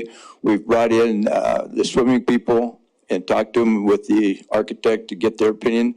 We've talked to the basketball people, the hockey people, and so we've had input from everybody. We went to the YMCA, got their input. We're getting a operating budget drawn up so that you'll see where our projected income and expenses is on this place. So we've involved a lot, and we're not done yet. So we'll be getting more people. We'd like to maybe meet with you members on an individual basis, explain what we're doing, get your input. So we're still working on that. We're trying to get where we can get with what we've got before we really get too many people involved. Mr. Mayor. Please. Just a follow-up question then. So if you have a meeting with one of your board members to flesh out this management plan, will that be brought forward to the entire board for approval without any public input into how the management plan is put together? Thank you. Well, first of all, Mike May's not a board member. And so he's the manager of the Amen Park, or the director of Amen Park. I'd be more than happy to set up a meeting. We can do a public meeting to show that operating thing. We're just getting it started right now, and so I'm more than happy to be open to that. Okay, very good. Other questions for Dick? Dick, I'll ask you one. You heard the discussion before about the cost of some sort of initial planning study for South Park Pool. And I was just asking whether we can get something for less than $400,000. We'll be able to see the collaborative product here pretty good, so that'll be something of a comparable, I guess. What did you pay for that? Because I think it was a lot less. The one we're doing right now? Yeah. We paid $25,000, but they're doing it at a deep discount. They said it would be normally $75,000 to $100,000. Okay. Very good. Appreciate that input. Anything else for Dick before we ask Michelle on Ebert? One more thing. Our goal down there is to removal of blight and business development. And, one of the eyesores down there has been the old Holiday Inn. And I got a request coming in on Thursday to get an application. I think they're called Trails Head now. So I know that's under new ownership. It's sold, so that'll be a big headache that we can maybe address and help get rid of some blight and that's very prime commercial space down on that south side. Very good. Thanks for the heads up. Councilmember Deese? Thank you, Mayor. Dick, when the council put out a mill levy request to fund the Parks and Rec Center, it was defeated. And so now I see that the South Tax Incentive Funds are spending $500,000 for rec center design. Give me again. I didn't hear you. So I see that you're spending $500,000 for a rec center design after that rec center, kind of the whole process was defeated. So I'm wondering, does the board consider that project dead and this is a whole new project they're starting over again from design, or is this No, I'm just wondering if this is a redesign, but $500,000 seems a whole lot of money for, going after a project that was just recently, turned down by the voters. And so I would like to know, really what's the justification is for that, spending $500,000 for a project that was just turned down? That money won't be spent unless the council approves going forward with the big project. That will be the final plans and specs to go out to bid, not a design concept. We paid $25,000 for that. Okay, so then it's not $500,000 that is planned this year, it's $25,000? Yeah, and we already got that covered. So it'll be, the $500,000 is only if it gets approved, and the architect's fees are, 5-6% or 7% of the total project. We're going to try to negotiate that down and hopefully keep it at the $500,000. All right, thank you. Okay, very good. Thank you, Dick. Michelle or anybody from Ebert, did you have anything you wanted to add for us? Nope, just happy to be here. Okay, thank you very much. Council, do you have any questions for Andy before we go to other public comment? We'll start Councilmember Shaw, come this direction. Thank you. Andy, could we pull up the last slide you had before the questions one on the budget? Yeah, thanks. Can you help me understand? I guess this is the first time I'm noticing this, that there's an entitlement share in there. What is that spent for, and when did that start happening? There is entitlement share, and those are segregated, and they are for the tax increment district. They are not a portion that comes to the city that gets allocated there. I see. We do get a specific entitlement share check for each district.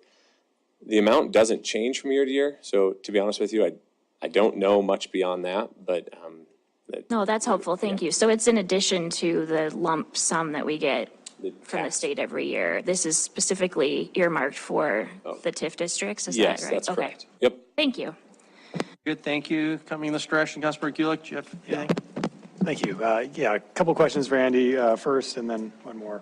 So just make sure I understand on the charts that we're showing the graph for each one of the TIF districts, the baseline city growth versus the TIF diff growth. They're different as a percentage of growth just because there are different years that they're going back to. Is that right? Like in this one, we see 86%. Yep, that's exactly correct. Okay. They each started, I think it was 6, 7, and 8. So when you compare the city growth over that time, because the starting year is different, the growth rate's different. And just to be clear, I just want to make sure if I didn't mishear you, that the flat line at the bottom in all of these is the district base. The city is not represented on that chart. It would skew it quite a bit. It would make the tax increment district look really small. So relative to the city, it is a pretty small value. Okay, I think I understand. And then a second follow-up question. you mentioned that the increment, we don't know yet what the increment's going to be for the upcoming year, but we don't expect it to change very much in a non-assessment year. Is that correct? Or does like central assessed is the one that's the big unknown typically in assessment years? Does that ever change in the non-assessment years? So, Councilmember Gulick, yes, the centrally assessed used to all be assessed annually. This last legislative session, they split it up, and so half of it's going to be on a 2-year cycle. The other half's also going to be on a 2-year cycle, but they're alternating. So we do expect some changes. Additionally, new construction or substantially changed assets are revalued. And so within our TIF districts, especially in the South District where we've seen some new development, we do expect some changes there. And then I had a not follow-up question, a question for Katie, or at least downtown district regarding there's TIF dollars going for the parking division. I was under the impression that at least you weren't seeing the kind of efficacy that you were looking for with holiday free parking. Just if you could report on that. Mayor and Council, Councilmember Gulick, the holiday parking has been completed for 2 years now. This would be our third season in which we would offer free holiday parking from Thanksgiving through January 1st of the year. The idea behind this was in order to incentivize folks to come down and to eliminate one barrier that we do recognize for our community when they say, why wouldn't you come downtown to do your holiday shopping? Oftentimes, I don't want to pay for parking is the number one concern that folks have. Now, whether or not we would consider the program a success, I would consider it a success. We do hear from multiple businesses, as well as we do get emails directly from community members, as well as we've had several letters to the editor, comments on our social media, to the extent of what a nice thing that you guys do, that we can come down, do our holiday shopping, go to lunch. As far as it being a successful program, as far as whether or not we see revenues increase from retailers, that's not something that we've studied specifically.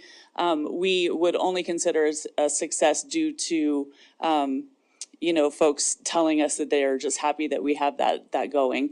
It is a program that we are more than happy to further discuss with council, further discuss with our boards, further discuss with the parking division as well. We want it to be a program that feels successful to all of the parties who are making this decision, and not just simply because we say, let's make free parking so more people come down. This is really, truly a decision that should be made with all of those parties involved. And so we're more than willing to continue that discussion. But I think from a perspective of the DBA, from a membership perspective, and the outreach that we've done, we do consider it a success. Okay, very good. Come in this direction, Councilmember Neese. Councilmember Neese? Yeah, thank you. Mayor, I have questions for Andy. So Andy, this is following up on what Councilmember Gulick was talking about on the this downtown TIF increment. If you have that graph that shows their increment.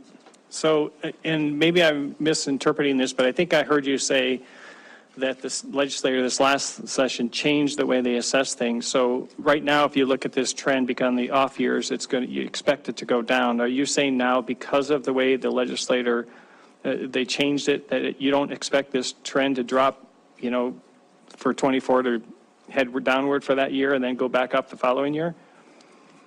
So I'm not predicting what will happen with centrally assessed. I think that is very challenging, but this is actuals. I don't have any prediction Right. up there. But I think you said also that you're projecting the TIF amount for this coming year to be same as 23.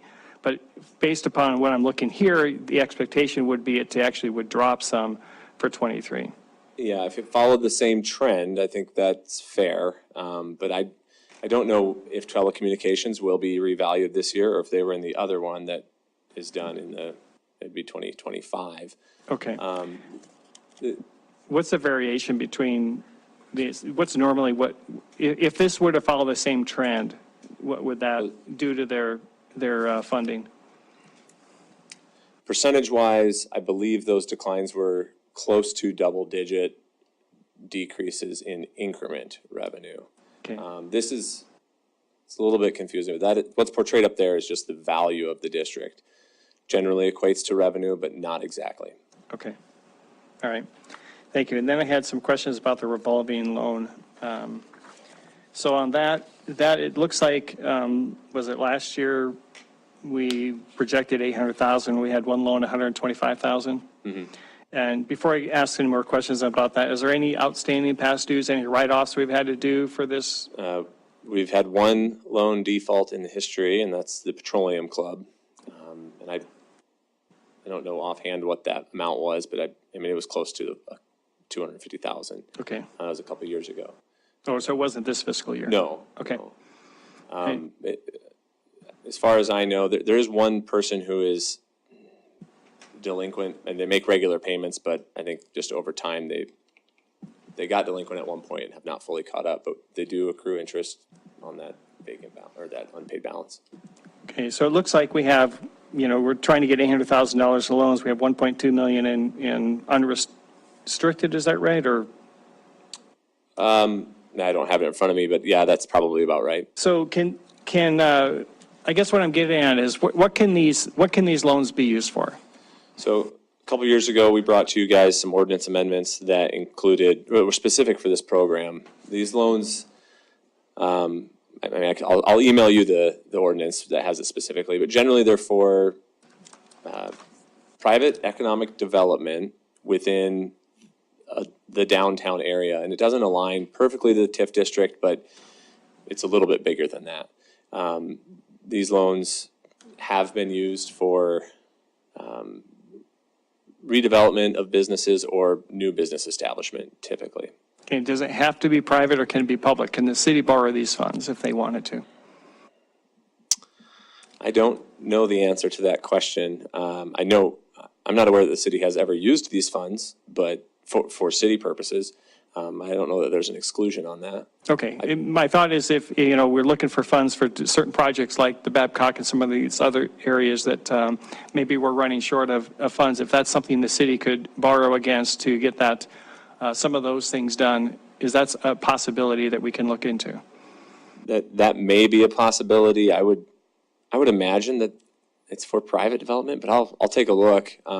The question I would then, I guess, have, it doesn't matter where you borrow the funds, right? What are we going to use to pay it back? Right, and it goes back into the same revolving loan. So basically we'd borrow from ourselves, pay it back and go to the loan and then for out again. But the money just sits there and it seems like it's not being used. And if we can't find someone else to use it, maybe the city can use it itself for some of the projects around. So anyway, thank you. Very good. Thank you, Councilmember Troy. Anything? Councilmember Kennedy and then Councilmember Askew?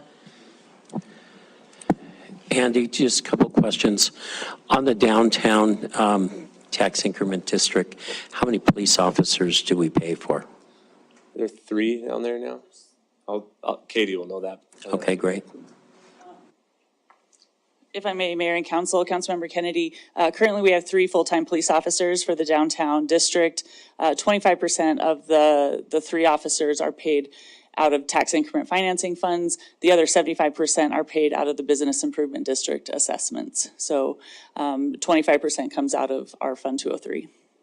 And what I'm going to ask, Mayor, I'd like another follow-up sure. question. Katie, have you looked at more officers downtown?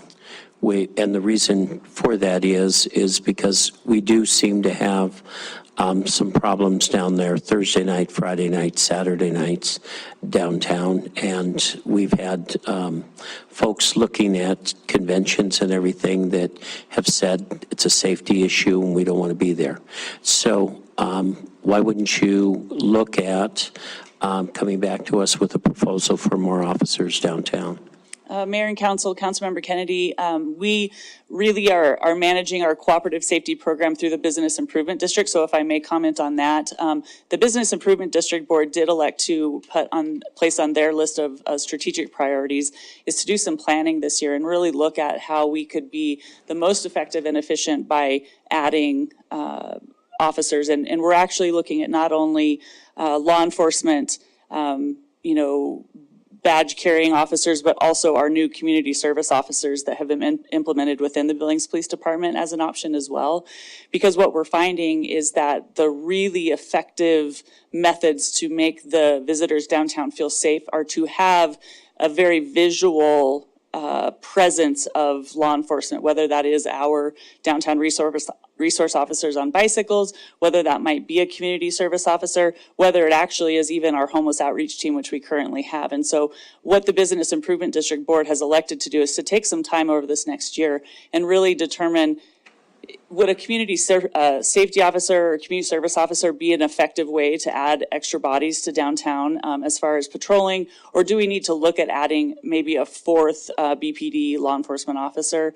The third officer that we did add, we intentionally put on the night shift. And so he is on Tuesday through Friday, about 1 p.m. to 11 p.m. at night. We have found that that really covers the hours that are needed the most, but he's always willing to shift to a Saturday night during busy times during the summertime as well. So, Katie, is there a reason that you only do 25% from the tax increment financing district? the cooperative safety program was really a program initiated out of the Business Improvement District. Because that is a program that is created and funded by property owners, that really comes from the guidance of property owners downtown, directing those assessment funds that they say we want there to be safety programs in place downtown. So it really makes sense for the property owners to direct the majority of those funds to come from the Business Improvement District, because the initiatives of the bid are clean and safe. We have the clean aspects of that, but then that safety aspect is really an important part of it. We really feel strongly that part of our priorities as the Downtown Billings Partnership and the Tax Increment Financing Fund is that we have to create a really safe downtown in order to spur the economic development that we want to see. If we want to see developers coming in and investing in our downtown, we need to make sure that they perceive our downtown as being a safe and active place to be. And so it made sense for us to add 25% of that coming out of the Tax Increment Financing Fund. And it really fit the budget at the time for us to be able to have 3 officers, and it worked out for it to be paid by the bid and the TIF fund. We would be willing to look at different ways, but for now, that really has worked out well. And the property owners that serve the bid have been very pleased with that program. And I guess personally, I would make a recommendation that we look at the TIF to fund an officer or 2 downtown. Thank you. Thank you. Thank you. Councilor Aspenleiter? Yeah, this question's for Andy. So I think a lot of these charts really kind of show the success of the TIF districts, and that's great. And we've done some extensions, and we're in the second term of Espera, South Billings, TIF in particular.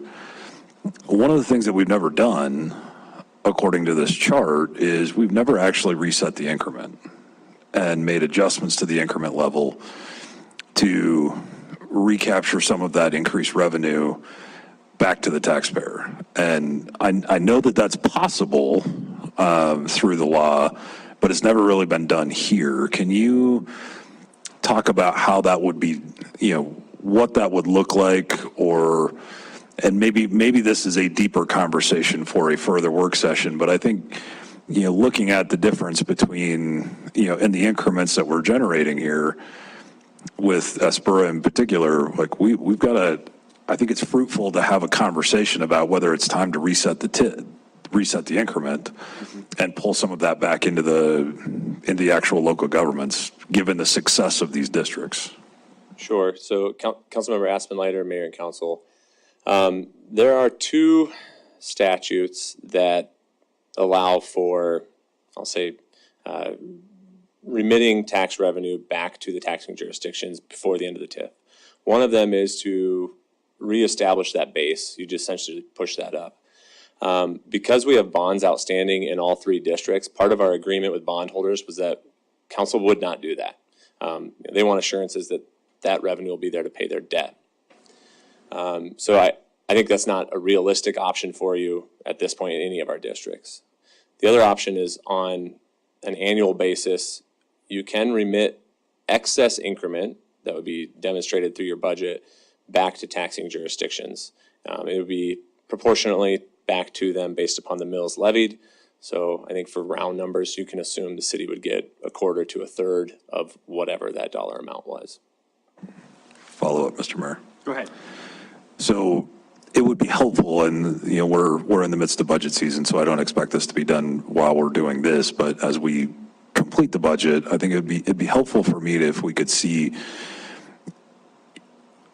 how long do we have those agreements in place with our debt holders that restrict us from actually touching the increment and resetting that, and is there ever going to be a window? Because my fear is that we're continually issuing debt on these things without the ability to ever reset the increment, and we never catch that window. So what we're doing is it's not a permanent solution it's not a reliable solution, I guess, in the general fund to just pull increment off the top without resetting it, is the way that I guess I'm looking at it in my mind. So my question would be, you know, are we ever going to catch a window in which we can truly evaluate resetting the increment or resetting the basis in the increments? So I'll probably write up maybe a little more lengthy answer for you, but the short answer is no, you probably won't catch that window. And the reason is all of the districts right now have debt outstanding to the maximum allowed by statute. So there's any new debt issued can only go for as long as whatever's outstanding. Your ability to reset the base, in order to do that, you'd have to pay off all the bonds. And your ability to do that is typically at the 10-year mark of issuing debt.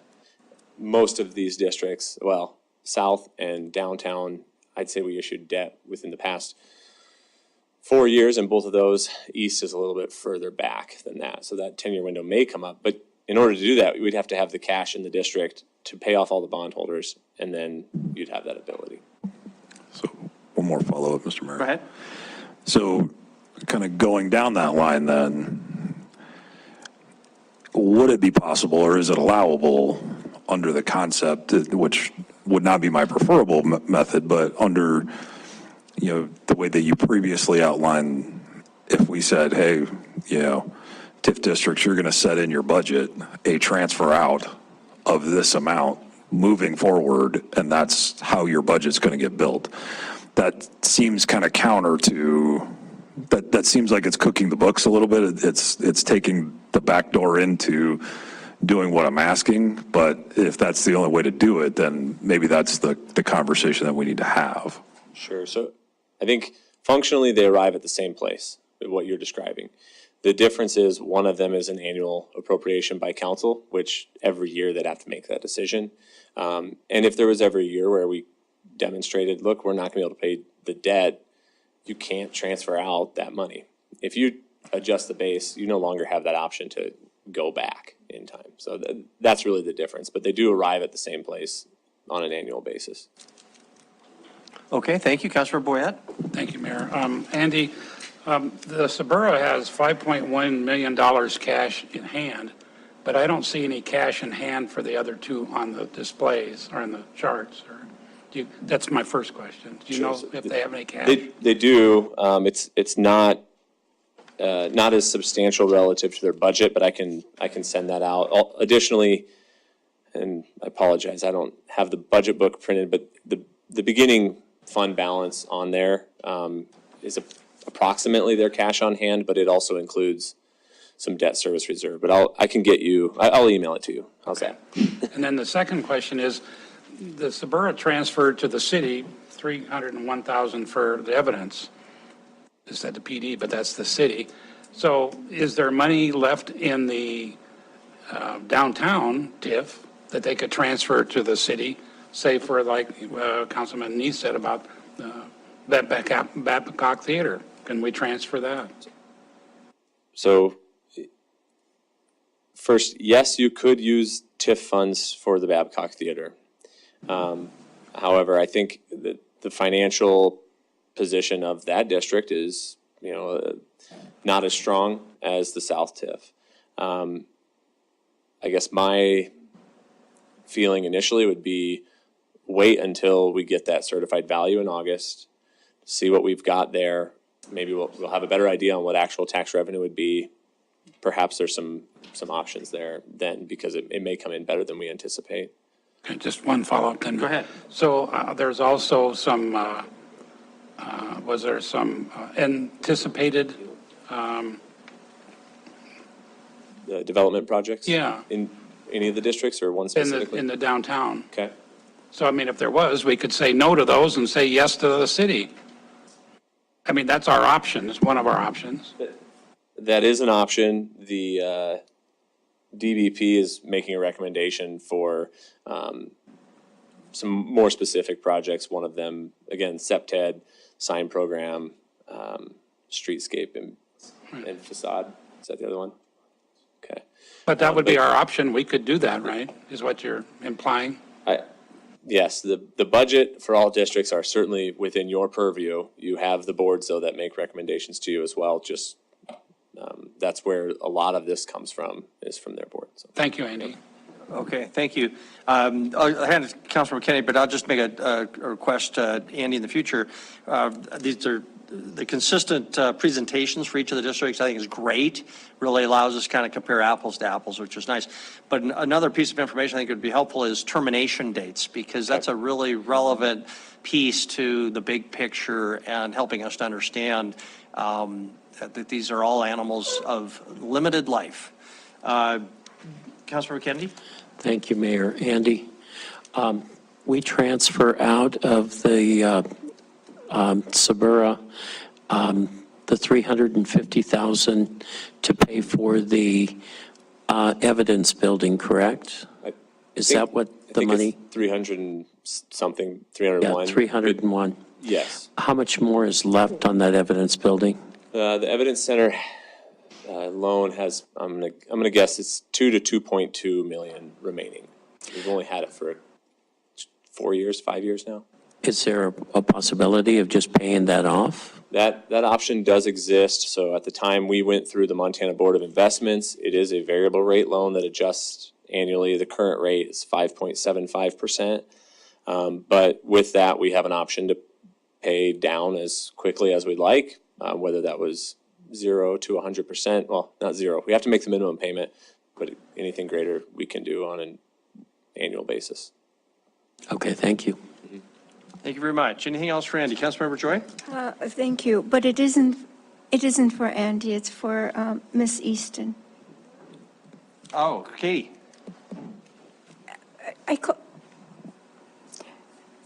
Sorry, Mrs. Easton, because I know your husband. Soon to be Ms. Schreiner. As of Friday morning, my name will change legally, so yes, we'll change that. We'll change that in the record.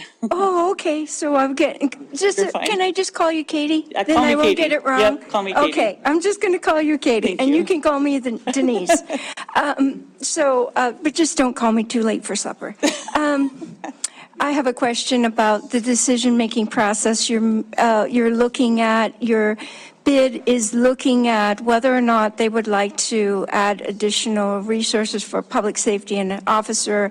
Do you keep data on what the sworn officers in the downtown do? So that, I just wondered, do you keep data that how many arrests they have, contacts, and those kinds of information? Thank you. Mayor and Council, Councilmember Joy, we do absolutely keep that data. We are working right now on publishing our latest iteration of the community impact statement. That has a lot of the information about year over year, how many contacts our police officers have. And that's contacts including possible violations downtown. That's contacts for our officers calling in just to help somebody. That is calling in for service for our business owners and property owners. So we do keep very close track of what their calls for service are. We're also really trying to keep track of how they co-respond with our homeless outreach team, how they might co-respond with the city's crew team, really trying to enable a big picture to how our downtown officers report, because as you may or may not know, and you did receive a packet for the Business Improvement District within your budget packet itself, that the officers actually cover a very large area. They cover all the way from North Park down to South Park, to Division, through the hospital corridor, all the way to kind of the boundary of the refineries on that southeast side of downtown. And so their coverage area is significant. And so it is really important that people understand that our officers cover far outside of just the few blocks of the central business district.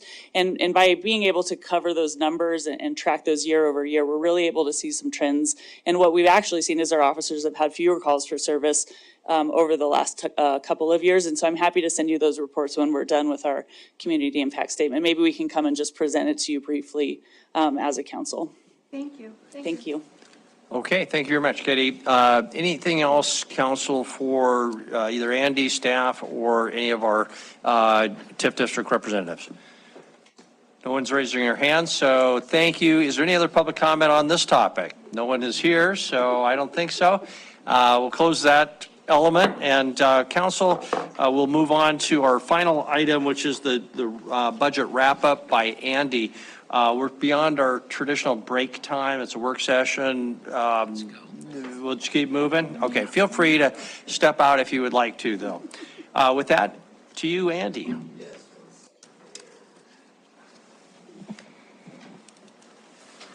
While Andy's doing that, Deputy Mayor Boyette, when you look at your packet for Monday, I think I mentioned this last night, you'll see that cash flow spreadsheet for the downtown TIF, and each of those year beginning balances is their cash on hand. I just thought it would be nice if they were consistent, the three. Absolutely. That each one said how much cash they had. For sure. Yeah, as much consistency as possible, but boy, we've come a long ways from the old days when they were whatever they wanted to give us, so.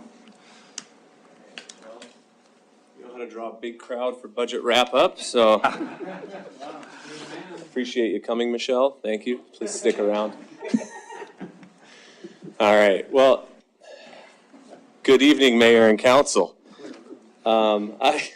I was just writing some notes because there's one thing in the presentation I wanted to make you aware of, but yeah, I guess we'll wait till the end. So the FY25 budget wrap up here. I'm going to move through this, I think, pretty quickly. There's largely just slides from the initial overview.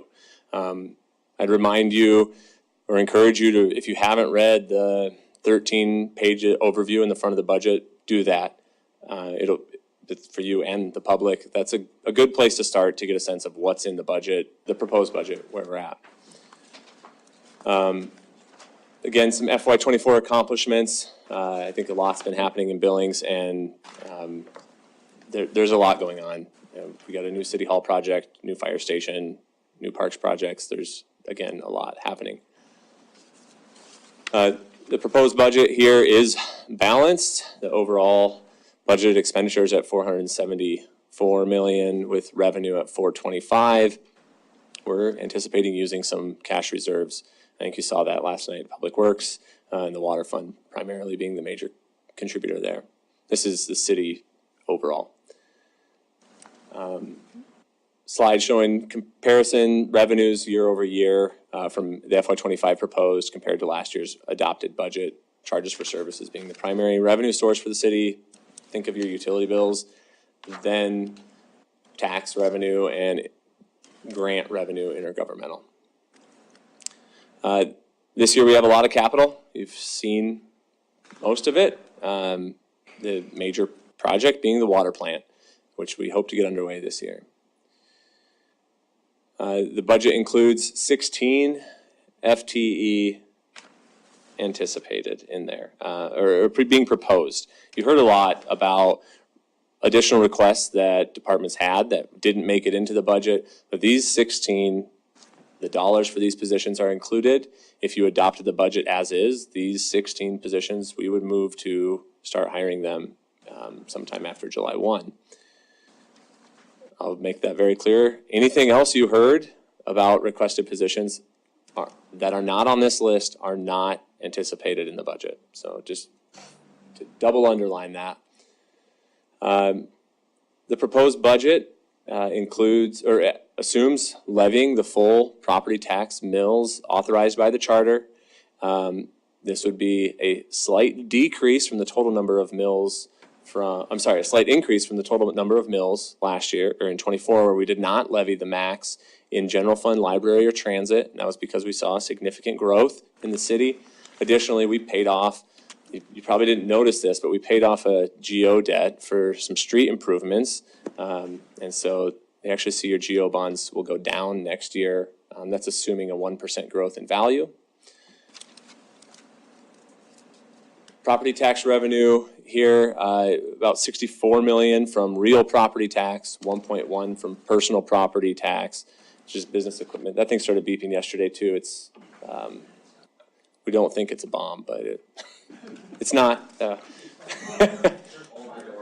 Yeah, it'll stop after like 10 beeps. Also, we do receive some motor vehicle tax as well from the county. There is some marijuana excise tax revenue, about 625,000, well, exactly 625,000 in the budget. That's pretty consistent with what we've seen. We get it on a quarterly basis. It doesn't change a lot. So that is where those funds are going. That was a question last night asking about where does this marijuana tax revenue go? 425,000 of it goes into the public safety fund, segregated to go along with the 2 mills for crime prevention, substance abuse, mental health items. The other 200,000 goes towards City Hall financing. This will happen for a total of $1 million. I think fiscal 25 is year 3 of that plan. So, represented up here, there's a slight change from the overview in that I've updated the storm sewer amount to reflect what Public Works presented last night. At the time of the overview, there was a $7 estimate. They've refined that down to $668. With the increase in mills that we're recommending, the property tax bill for the median home would go up $7.66 for property taxes annually. The assessment portion would go down because storm sewer is coming off and going on to the utility bill.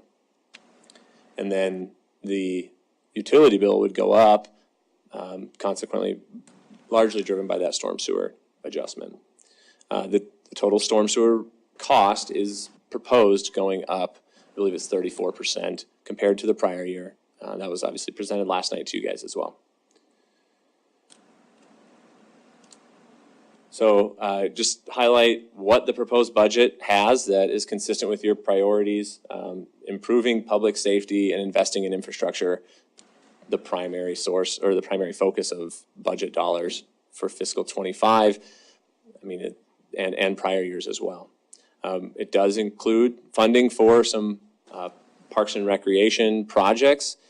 The FY25 budget, I just remind you all again, as proposed, takes the Parks and Rec Department out of the general fund and puts it all in what used to be Park District 1. There's no special assessment for Park District 1 being proposed here. The Parks Department is being proposed to be funded by rec fees primarily, some donation, or not primarily, contribution from the general fund primarily, secondarily rec fees and park use permits, and then some donations and interest. So you will see a parks, I think it's still labeled Park District 1 in the back, but that is the Parks and Rec Fund that we're recommending. Part of the reasoning for that is any funds unspent would remain in that fund for future parks investments, parks and rec investments. Currently, if they don't spend money that's in the general fund, it stays in the general fund reserves, can be used for anything that, anything competing with it next year would be, police, fire, administration, and parks primarily. This would kind of help them have those funds, accumulate them for those capital projects a little easier, well, actually a lot easier than staying in the general fund. The other reason why we're recommending that is it helps give clarity, I think, to the question which I was asked often: how much money goes to the Parks Department? How much property tax am I paying to the Parks Department? Some variation of that. Right now in your budget, there's a transfer for a little over $8 million from the general fund.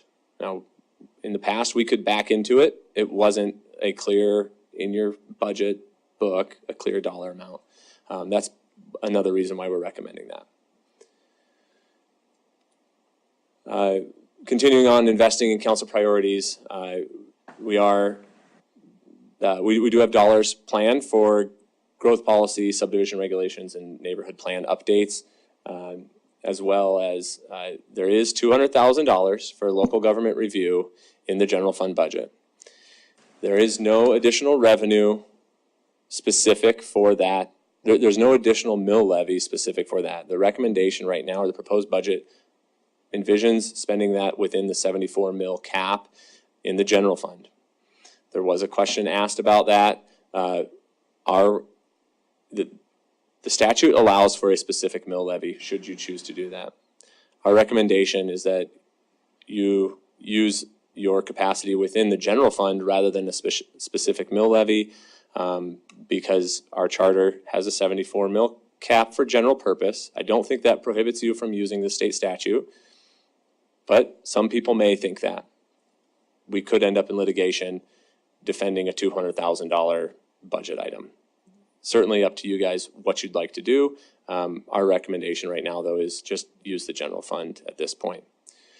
I think after discussions last night and realizing perhaps my error there, you guys could consider that $200,000 would be spent over 2 years. Right now, we're anticipating budgeting it all in fiscal 25. That's probably not needed. You could take and spread that over 2 years and free up a little bit in the general fund. So where are we going? What's next? And then another note I had written down for you. So we're in the last work session. For the public's benefit, the budget has been available online since the beginning of May. The budget work sessions are available on Community 7's website. We are expecting to bring the budget to you guys for consideration and adoption on June 10th. Should you delay action on that, we would bring it back on June 24th, hoping to have it adopted before the fiscal year starts on July 1. You have received an email from me about the amendment process. It's the same as we've used for the past 2 years. You each have a link to write up forms. You can all view each other's forms for budget amendments. Anything that is in there. On May 29th, I'm going to pull those out and include them with the June 10th budget adoption memo. So if you want it to be included there, please make sure it's done by May 29th. Additionally, the Budget and Finance Committee is going to meet, is that a Wednesday, May 29th? Is that our next meeting? I believe it is. Okay. Yep, so Wednesday, May 29th, the Budget and Finance Committee will meet. The plan right now is for them to make recommendations at that meeting to you as a body. Those recommendations, whatever comes from that meeting, will also be included with the council packet. To be clear, neither the committee's recommendations nor forms filled out that are both included with the packet will be default amendments. They will have to be introduced by a council member and then voted upon individually. So I just want to make that very clear. The purpose of the budget amendment process is to prep staff so they're ready and knowledgeable to discuss the topic. Inform your council members, hey, here's what I'm working on. And then also, some of these can get pretty complex and confusing, and if you have it typed out, you can read it out, it's a little more clear and concise. So that's the purpose there, so, and where we're going. What you haven't seen presented to you at a work session, but is included in your budget, I want to highlight it for you because if you want more information on these areas, we need to know so we can bring it to you. But that is the building division, the fleet division, IT, parking, and both the downtown BID and the tourism BID. So those divisions or functions have not presented to you at a work session. We are not planning on that unless it is a specific request, we could bring them on June 3rd, would be that Monday. But the council memo for that budget adoption will already be out at that point. Or if you have very specific questions about those, please let us know. We want to get you that information. The only one in there that I think might be worth noting is there's one FTE request for fleet. The rest of them are all, I'll say, generally status quo.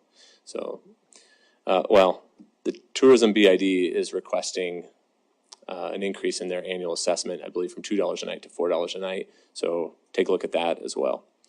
I think that's all I have for the presentation for tonight, Mayor, but I have all the slides from, well, every presentation, but certainly the overview. So Very good. Thank you, Andy. Great wrap up. We appreciate it. Appreciated all your work over the last couple of months. Questions for Andy about process or specifics? Councilmember Troy, Councilmember Boyette. Thank you, Mayor and Council. I just wanted to really say thank you to Director Zeller and everybody. I think it was the first year the mayor and I were on council together. We got our budget book and the mayor said, could we have some pie charts? I think that you said that actually the first year because it was all narrative and it wasn't really possible to get a good grasp of it without a pie chart. So I think it was the first year that mayor said that. But this process, I think, is going better and better. Previously, without council members really knowing an amendment could come on the day of adoption for the budget and be quite unexpected and different things like that. So I just want to say thank you and your staff and everyone to really presenting a great budget this year. Thank you. Thank you, Councilor Boyette. Thank you, Mayor. Just to make sure that I understand it, we have set aside $200,000 in the event that the public votes to review the city charter. Is that money there? And if it fails, then is that money available for other uses? yes is the answer to that question. I think, however, if that vote fails, I would work with Chris and you guys to probably specifically say what you do or do not want to do with that money. That's June 4th, is that the vote? So, yeah, that will be before budget adoption, so you could, yeah, I guess I was thinking July for some reason, my apologies. But yeah, you could at that meeting, you'll know the outcome of that vote and make a decision what you'd like to do. And that's what I was thinking, June 10th would be a good time to talk about. Sure. If it doesn't fail, if it fails, that'd be a good time. Thank you, Andy. Very good. Andy, a question on the breakdown of that showed revenue sources to get us, had 30, or tax, the first line, overall city budget. There you go. I just was a little surprised by the tax number, the very top line number. By my calculation, it's a roughly $2.5 million increase in taxes. That equates to a 3.7% increase. I know that a lot of commercial assessments actually went down. We have a shift to residential from commercial. But I was just surprised it wasn't higher, given what we've heard about residential tax increases. In this case, that it didn't affect the bottom line on that tax line. Okay. Do you have an explanation, or what am I missing? Yeah, I can give you some overview, and I can certainly dig into more details if needed. The estimated growth in taxable value for FY25 is 1% over FY24 actual. The comparison you have up there is last year's adopted budget. That was before we knew what the assessed value was, and I think, if I remember right, we were at 19 or 20% assumed. The reality is we were at about 22% in value growth. We did not levy all the mills last year. The proposed budget assumes levying all the mills. So those two functions, the assumed 1% growth in value as well as increasing the number of mills, would be the major two components driving up any growth in tax revenue or increase in tax revenue. Okay, just still surprised it was as low as it was, so. Okay, Councilmember Neese? Thank you, Mayor. This question is actually for Kevin. Kevin, I know there wasn't a presentation, but I've asked you this about the parking fund in the past, and I was just looking at the budget, and it looks to me like it's running a positive cash flow this year. Is that correct? Am I reading that correctly or not? So, Councilmember Neese, I missed, you were talking about the parking division? The parking, this is the parking fund. Yeah, the parking division. Yes, and we do have some unknowns. We built the budget this year based on current assumptions, but we do have a lot of changes coming in the parking division with the sale of this parking garage, what the management potentially could be of this parking garage from a private owner of it, and then some shift of employee parking around. So yes, I mean, we built this on those assumptions. Yeah, okay, that's good, because I know that you were trying to get this to a positive over the last 4 or 5 years, so that's good to see that, so thank you. And then, Mayor, I did have another question for Andy.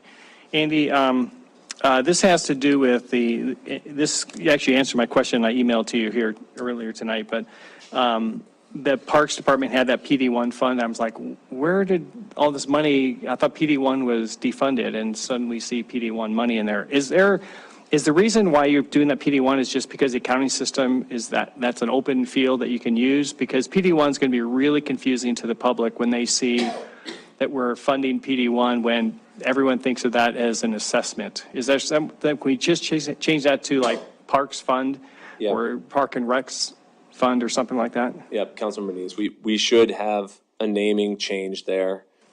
Maybe put it together a committee to. No, I don't think, as long as it's not PD1, that just is. I agree. I think we should change that name. We are using the same fund number. Because, well, most of the accounts are already set up in there, so. Right, yeah. okay, that's so it's an accounting reason why it came out as PD1, okay. The revenue, though, you'll see there's no special assessment revenue in that fund. We are not recommending you assess for that this year. Okay, thank you. Okay, thank you very much. Council, anything else before we move to wrap this meeting up for Andy or staff? Okay, I don't see anything. Any items of general council discussion? None. There is no public comment. There's nobody here left to comment, so we are adjourned. Thank you, everybody.